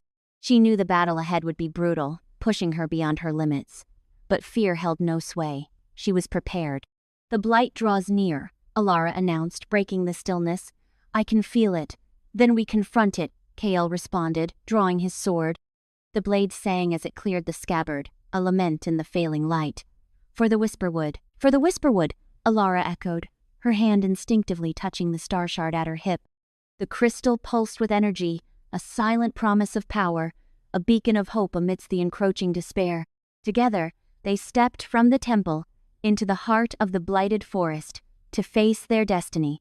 The shadow blight awaited. Assault on the temple. The temple's ancient stones shuddered, a herald of the tempest poised to unleash. Alara grasped the star shard, its chill surface a stark contrast to the sudden conflagration blossoming within. The artifacts combined might course through her, a luminous counterpoint to the encroaching gloom. "They're here," Kael rasped, his voice a taut wire. He leaned heavily on his staff, exhaustion etching lines on his face, yet his gaze burned with unwavering purpose. "Brace yourself, Alara." Before she could reply, a tide of ebony crashed against the temple walls. Grotesque beings, warped travesties of nature, poured from the corrupted woods, malignant emerald light blazing in their eyes. They battered and clawed at the weathered stone, their bestial growls tearing through the air. "Defend the entrance, Kael," Alara's voice resonated with newfound authority. "I need to concentrate." Kael nodded, jaw clenched tight. He raised his staff, and a shimmering aureole sprang into existence, shielding the entrance. The creatures slammed against it, their forms momentarily fracturing under the energy's assault, but they persisted, their numbers seemingly infinite. Alara retreated further into the temple's core, the star shard thrumming in her grip. She sensed the shadow blight's presence, a frigid, insidious tendril probing for purchase. It felt amplified, emboldened by its burgeoning dominion. A sibilant whisper wormed into her mind, a voice both intimate and alien. "So, the little witch fancies herself a champion?" It was a venomous caress, designed to break her resolve. "You are insignificant, Alara, a blemish upon your ancestors' legacy," just as Grimfang so eloquently put it. The mere mention of Grimfang sent a glacial prickle tracing down her spine. The memory of his cutting barbs, his indictments, remained a festering wound. He had weaponized her deepest fears, twisting her vulnerabilities into instruments of pain. "He spoke the truth, didn't he?" The voice continued, its tone dripping with false concern. "You are an outcast, a societal leper. Oakhaven rejected you, your own mother." The insinuation hung in the air, a poisoned dart. Alara's fist tightened, the star shard biting into her flesh. "Silence," she declared, her voice echoing through the hallowed space. "I refuse to listen to your fabrications." "Fabrications?" The voice chuckled, a desolate, unsettling sound. "Or truths you are too cowardly to confront. You are a byproduct of apprehension and prejudice, Alara. And apprehension is my most potent weapon."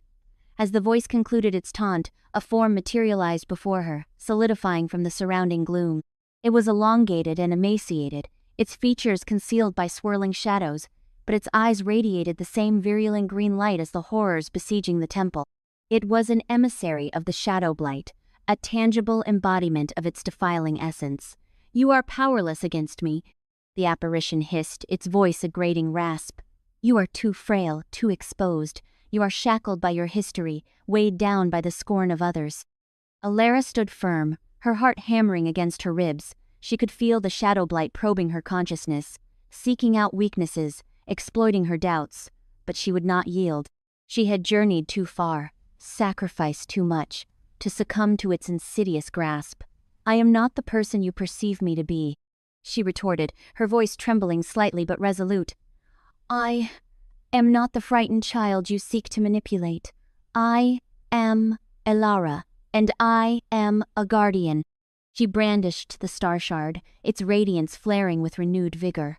The artifact's energy surged through her, a tidal wave that pushed back against the encroaching darkness. The shadowy figure recoiled, its form momentarily dissolving. "You cannot fathom the magnitude of the power you command, child," it snarled. "It will devour you as it did those who preceded you." "I know no fear," Alara proclaimed, her voice ringing with conviction. "I embrace my destiny. I will wield this power to safeguard the Whisperwood, to shield the world from your blight." Outside, the conflict raged on. Kael fought with the ferocity of a caged lion, his staff a blur of light and force. But the creatures were unrelenting, their sheer number overwhelming. The barrier he had erected flickered and buckled, on the verge of collapse. Alara could feel Kael's strain, his dwindling reserves. She knew she had to intervene swiftly, before the blight consumed him entirely. Focusing her will, Alara channeled the artifact's power through the star shard. She would not permit the darkness to triumph. "This temple will crumble," the shadowy figure roared, lunging towards Alara, "and you will be buried within its ruins." Alara met the onslaught head-on, her eyes blazing with defiance. The star shard hummed with untapped potential, poised to unleash its full might. The fate of the Whisperwood, the fate of the world, hung precariously in the balance. The shadowy figure lunged, its taloned hand reaching for her throat. Alara evaded the attack with a swift, practiced maneuver. She raised the star shard, and a lance of pure light erupted from its apex, striking the figure squarely in the chest. The figure emitted a tortured scream. Its form spasmed violently, the shadows swirling around it like embers fading to ash. It stumbled backward, its eyes burning with a mixture of hatred and pain. "This is far from over," it hissed, its voice a mere whisper. "This is merely the first encounter. The blight will engulf everything, and you will be powerless to stop the deluge." With a final, desperate expulsion of energy, the figure dissipated, dissolving back into the ether. But Alara knew it was not vanquished, merely weakened. It would return, more formidable and more resolute than before.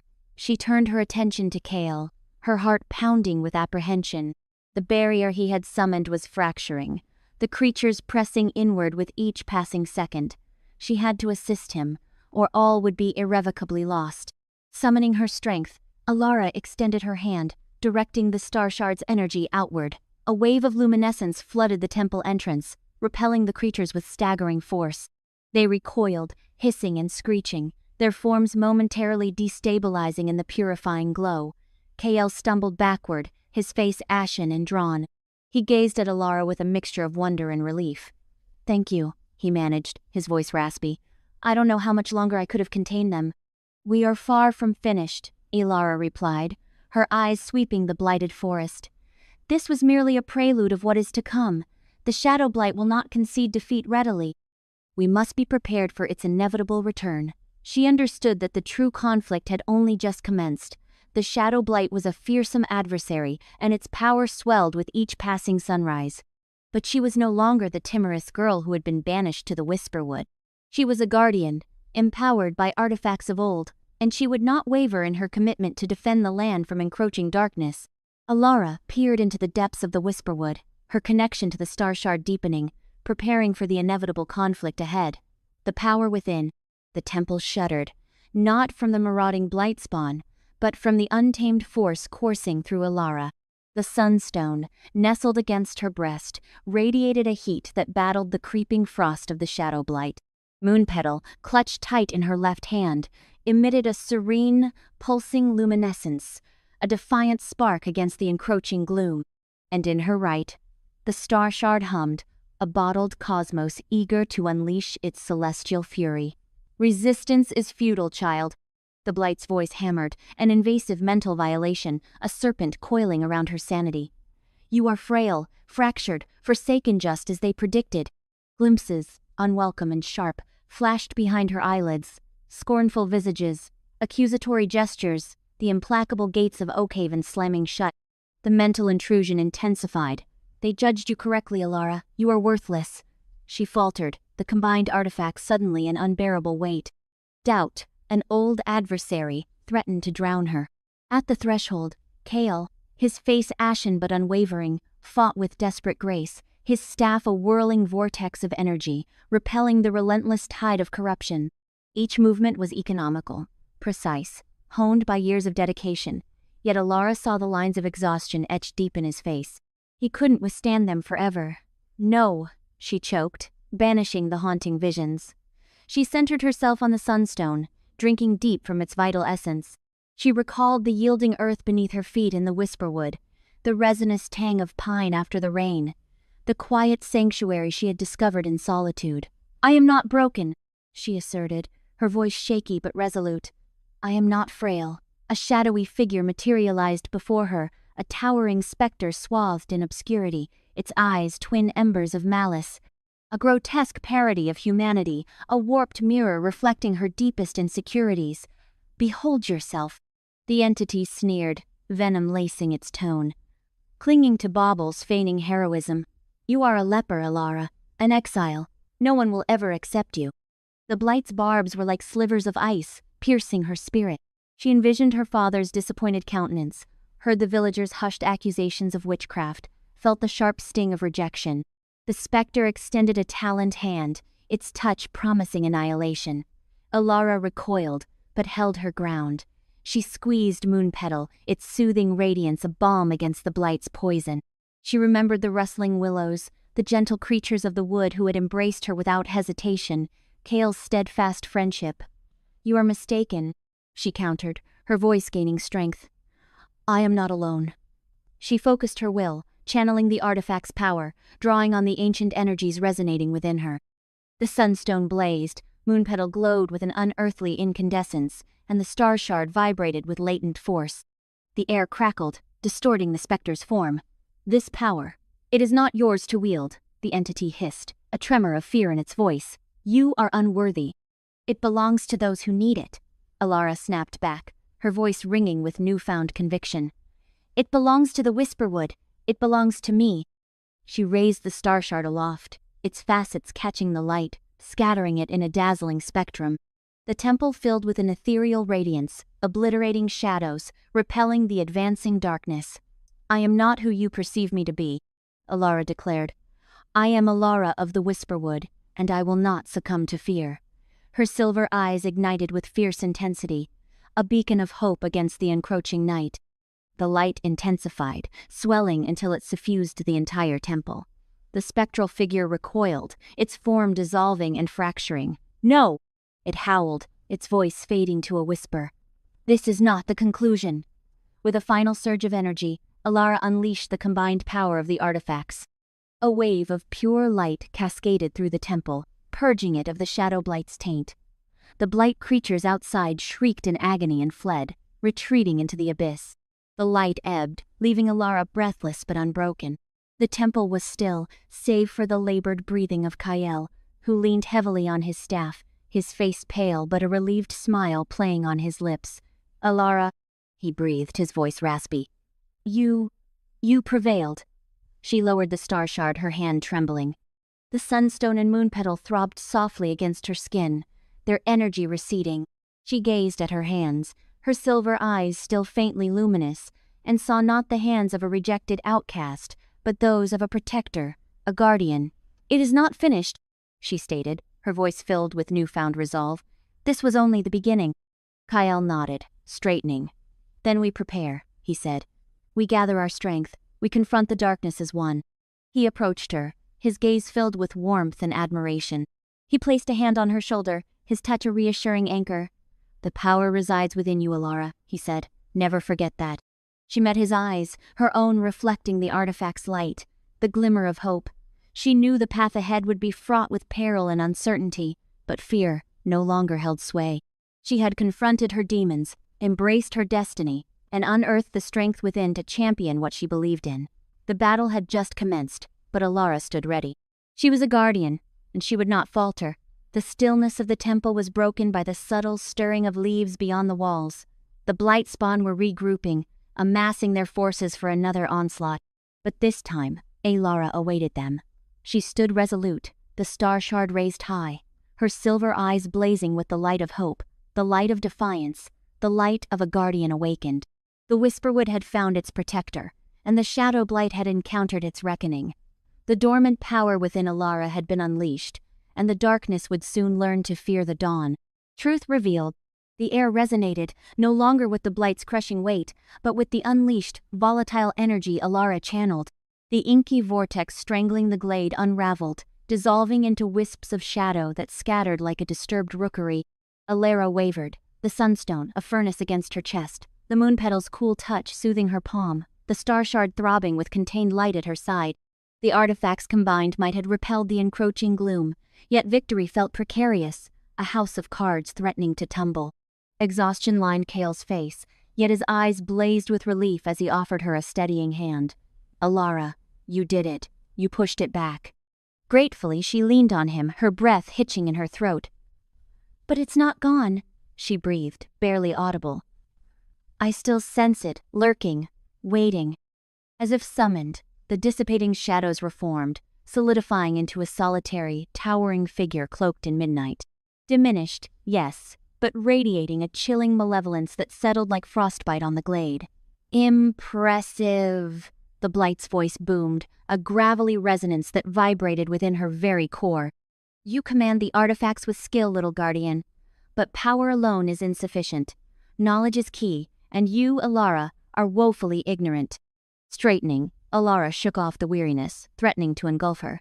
"What do you mean?" The shadowy figure chuckled, a sound that grated like rusted hinges. "You fancy yourself a savior, champion of this insignificant wood. You are nothing more than a piece on a board, a tool to be spent. You cling to a fabricated past, a comforting story about your parents, but you know nothing." Kale advanced, his hand instinctively finding the grip of his sword. "Don't listen to it, Alara. It's preying on your fears, trying to weaken you." "Silence, cur!" the blight snapped, its gaze flicking towards Kale. "Your loyalty is touching, ultimately inconsequential. The girl deserves to know the truth, however bitter." The blight's focus returned to Alara. "You believe your parents perished protecting you from the village's prejudice, yes? That they were simply casualties?" Alara's brow furrowed. "They sacrificed everything for my escape. What other explanation could there be?" The blight's form seemed to twist, as if savoring her confusion. "Sacrifice indeed, but not as you perceive it. They did not die because of the villagers. They died for me." Alara gasped. "That's impossible. You lie." "Do I?" The blight countered, its voice laced with sinister amusement. "Consider it, Alara. Why were you shunned? What made you different? Why did whispers follow you even in infancy? It wasn't merely fear, little guardian. It was recognition." The blight paused, letting its words fester. "Your parents were not simply unfortunate victims, they were initiates. They grasped the true nature of the shadow blight, its immense power, the danger it posed. But they also understood they couldn't vanquish me head-on. Not then. So they..." Alara's voice faltered, dread seizing her throat. They weakened me, the blight concluded, its voice dripping with dark satisfaction. They enacted a ritual, a desperate act of self-annihilation, funneling their life force to curtail my influence, to confine me within the Whisperwood. They knew it wouldn't destroy me, but it would buy time for you to be born, to mature, to eventually awaken. A wave of nausea crested over Alara. The world spun, the trees a dizzying vortex of green, her parents, sacrificing themselves to hamstring the blight? It defied comprehension. Everything she held true about her history, her parents' devotion, crumbled to dust. "But why?" she croaked, tears welling in her eyes. "Why not just flee? Why involve me?" "Because you, Alara, are the linchpin," the blight declared, its voice tinged with a strange blend of resentment and anticipation. "You are a descendant of the Shadowborn Guardians, the only lineage able to wield the artifacts and ultimately to expunge me from this realm. Your parents understood this. They knew their sacrifice would merely postpone the inevitable, that one day you would rise to confront me. But they hoped, foolishly, that you would be formidable enough to succeed where they failed." Kale's grip on her arm tightened. "Alara, disregard everything it says. It seeks to demoralize you, to turn you against yourself." Alara tuned him out, her gaze riveted to the shadowy figure. "So, they exploited me? My entire existence? A means to an end?" "Not entirely," the blight conceded, its tone softening, almost seductively. "They harbored affection for you, of a sort, but their love paled in comparison to their duty, to their dread of my power. They perceived you as a weapon, a tool to be honed and released, and now, here you stand, prepared to fulfill your destiny." "No," Alara whispered, shaking her head fiercely. "No, it's a lie." "Is it?" the blight pressed, its wraith-like form encroaching. "Reflect on your life, Alara. Were you ever truly cherished, truly accepted, or were you perpetually an outcast, a pariah, branded by the very power you now command? The villagers feared you, your parents exploited you. And now Kale, your loyal companion, views you as merely a defense against the encroaching darkness." Sword drawn, Kale positioned himself between them. "Stay away from her!" Ignoring him, the blight remained fixed on Alara. "You are alone, Alara. Always have been, always will be. Embrace the shadows, embrace the power coursing through your veins. Join me, and together, we can remold this world in our design." Tears streamed down Alara's cheeks, distorting her vision. The blight's words were poisonous darts, twisting and festering in her soul. Doubt clawed at her, whispering insidious questions. Had her parents genuinely loved her, or had she been a mere pawn in their desperate scheme? Was she doomed to solitude, forever burdened by her lineage? A wave of grief crashed over her, threatening to submerge her. Grief for her parents, for the life she believed she had, for a love she may have never known. Yet beneath the sorrow, a spark of fury ignited. Fury at the blight, for its deceit and manipulation. Fury at her parents, for the burden they bequeathed her. And fury at herself, for allowing uncertainty to take hold. "No," she declared, her voice trembling but resolute. "You're wrong. I am not alone, and I am not a weapon." The blight emitted a mirthless chuckle. "We shall see, little guardian. We shall see." The shadowy figure unraveled into a cloud of darkness that dispersed amongst the surrounding trees, leaving Alara and Kael alone in the clearing. The air remained thick with the blight's lingering presence, but its suffocating weight had eased slightly. Alara crumpled to her knees, the artifact slipping from her numbed fingers. She was drained, physically and emotionally, but the blight's revelation threatened to break her. Her parents, their sacrifice. It had irrevocably altered everything. Kael knelt beside her, placing a comforting hand on her shoulder. "Alara, are you all right?" She looked up, her eyes flooded with anguish and bewilderment. "I don't know what to believe anymore, Kael. Everything I held to be true, it was all a fabrication. The Protector's destiny." The blight's insidious words echoed, a venomous undercurrent threatening to drown Alara. Her parents' sacrifice, not a shield against the villagers' cruelty but a calculated forge to temper her into a weapon. The revelation struck her like a physical blow, leaving her gasping. Kael's steadying hand was immediate as she faltered. "Don't heed him, Alara," he urged, his voice a beacon in the churning darkness of her mind.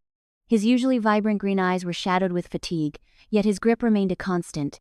He thrives on uncertainty, on despair. He contorts reality. Or did he merely reveal it? The question gnawed at her, a tendril of doubt coiling around her heart. Gazing at KL, his face etched with concern, another wave of sorrow broke over her. Was her life a tapestry of deceit? The loving foundation she'd believed in now felt like a gilded cage. He speaks truth, doesn't he? She breathed, her voice a mere whisper against the sighing of blighted leaves. They never cherished me, only the potential weapon I represented. Hale's hold tightened. That's untrue. My heart knows the selfless nature of their love. How can you be so confident? Tears welled. You never knew them. Hale's gaze softened, tinged with sadness. Perhaps not directly, but I recognize the protective ferocity of true love. They gifted you their lives. What greater testament could there be? To fulfill a higher aim, she snapped back, bitterness coloring her tone. To weaken the blight, I was merely a tool. A peal of laughter, chilling and triumphant, erupted from the blight, resonating through the corrupted woods. You glimpse the truth, little guardian? Embrace your ordained path, ally with me, and together we will sculpt this world anew, improved beyond measure. Alara squeezed her eyes shut, battling the insidious pull of his words. He sought to shatter her, to exploit her anguish and puppet her will. She felt darkness seeping into her thoughts, whispering alluring promises of dominion, of vengeance. Yet beneath the pain, the uncertainty, the dread, a spark ignited.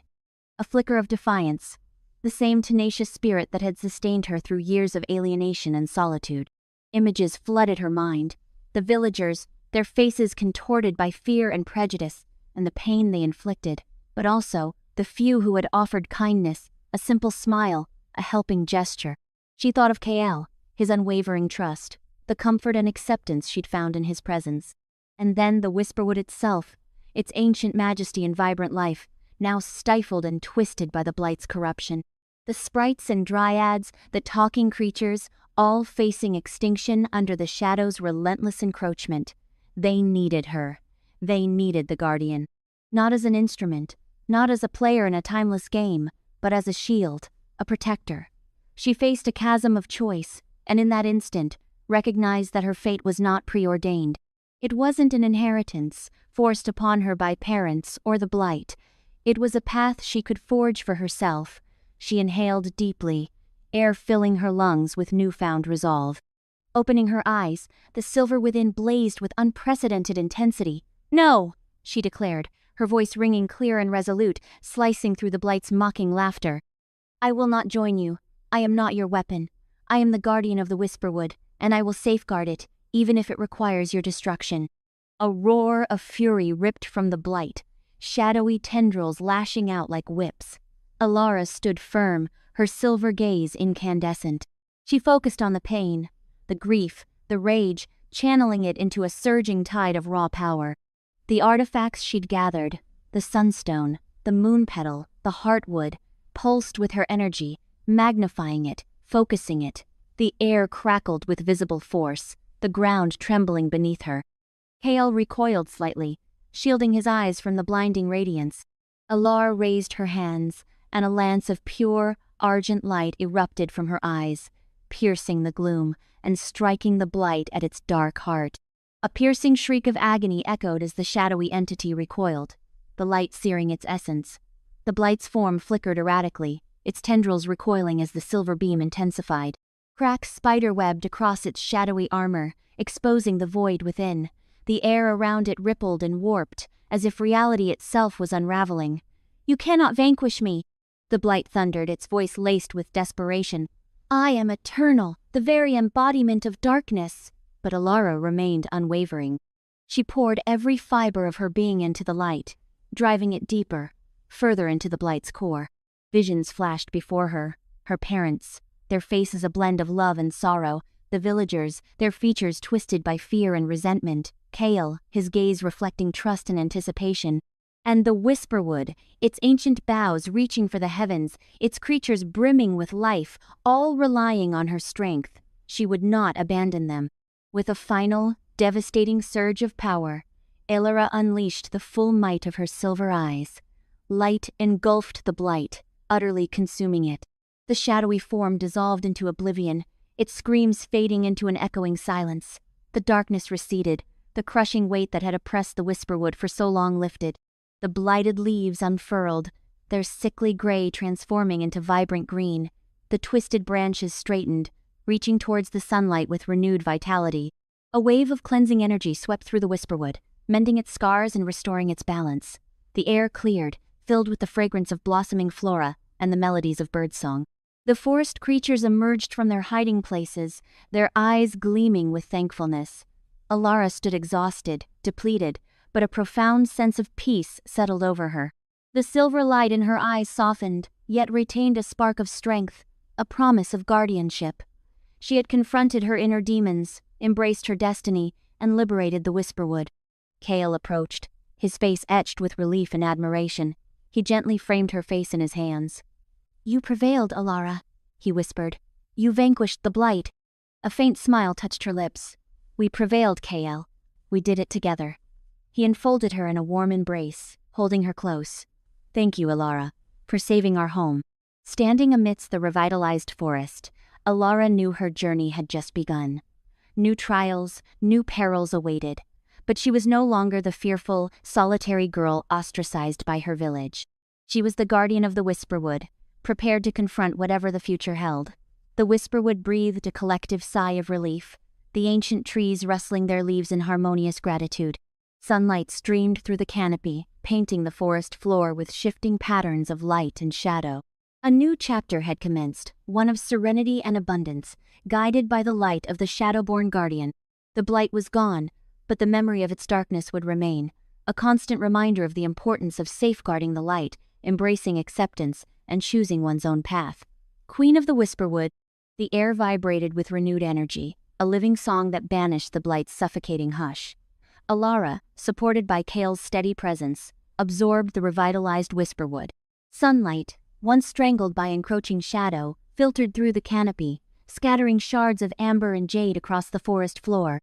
Where gnarled charcoal trees had stood, now rose verdant giants, limbs outstretched in jubilant welcome. Exotic blossoms, splashed with audacious hues, perfumed the air with a sweet, intoxicating fragrance carried on a playful zephyr.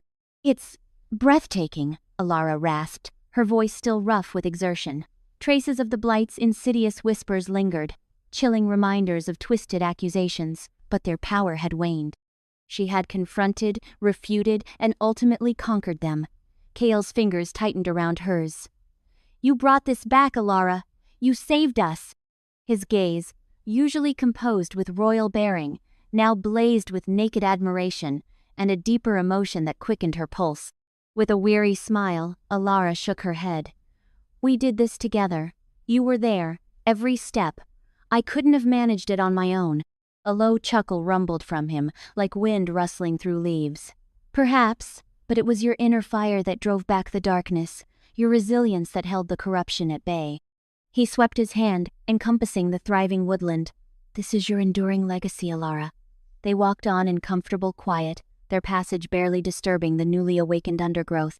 Tiny creatures, emboldened by the blight's retreat, shyly emerged from their burrows, darting across their path.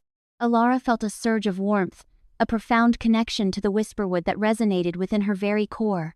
It was as if the forest exhaled a sigh of contentment, drawing her back into its embrace. They arrived at a clearing overlooking a valley awash in wildflowers. A crystalline stream tumbled down the rock face, its gentle cadence a calming melody.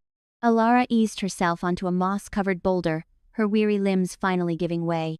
Kale settled beside her, his gaze drawn to the distant horizon. "The fight isn't over. Though banished, the blight's residue remains. We must ensure it never takes root again." Alara nodded, following his line of sight. "How so?"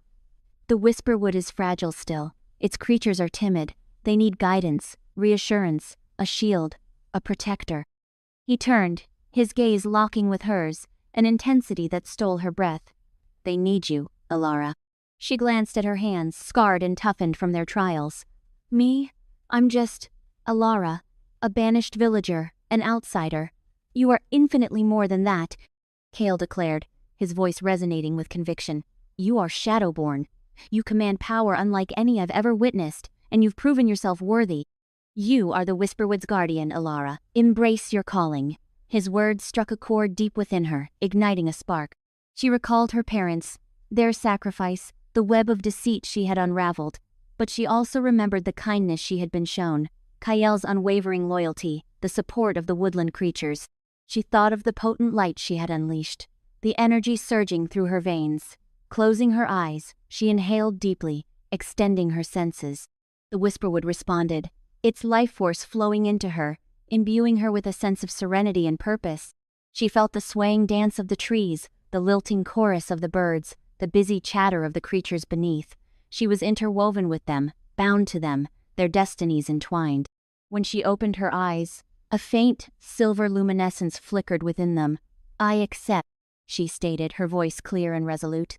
I am the guardian of the Whisperwood. I will defend it with every fiber of my being. Kael smiled, a genuine, heartfelt expression that erased all shadows from his face. I knew you would, he murmured softly. He reached for her hand, his touch sending a shiver of energy through her. But you won't have to bear this burden alone, Alara. He rose, drawing her up with him. He led her to the edge of the clearing, where the valley unfurled before them, bathed in the radiant glow of the setting sun. He turned to face her, his countenance grave. The Whisperwood has lacked true leadership for too long, he stated, his voice imbued with regal authority. My father was absent. I have striven to fill the gap, but it is not enough. The Whisperwood needs a queen. Someone who understands its very soul, embodies its spirit, and is willing to defend it at any cost. He knelt before her, his gaze never wavering. Alara, guardian of the Whisperwood, will you grant me the honor of becoming my queen? Will you stand by my side and help me safeguard our home? Alara gasped, her heart hammering against her ribs. She had never entertained, never dared to dream of such a possibility. She was an outsider, an anomaly, someone who had always been branded as different, as not belonging. And now, the king of the Whisperwood was asking for her hand.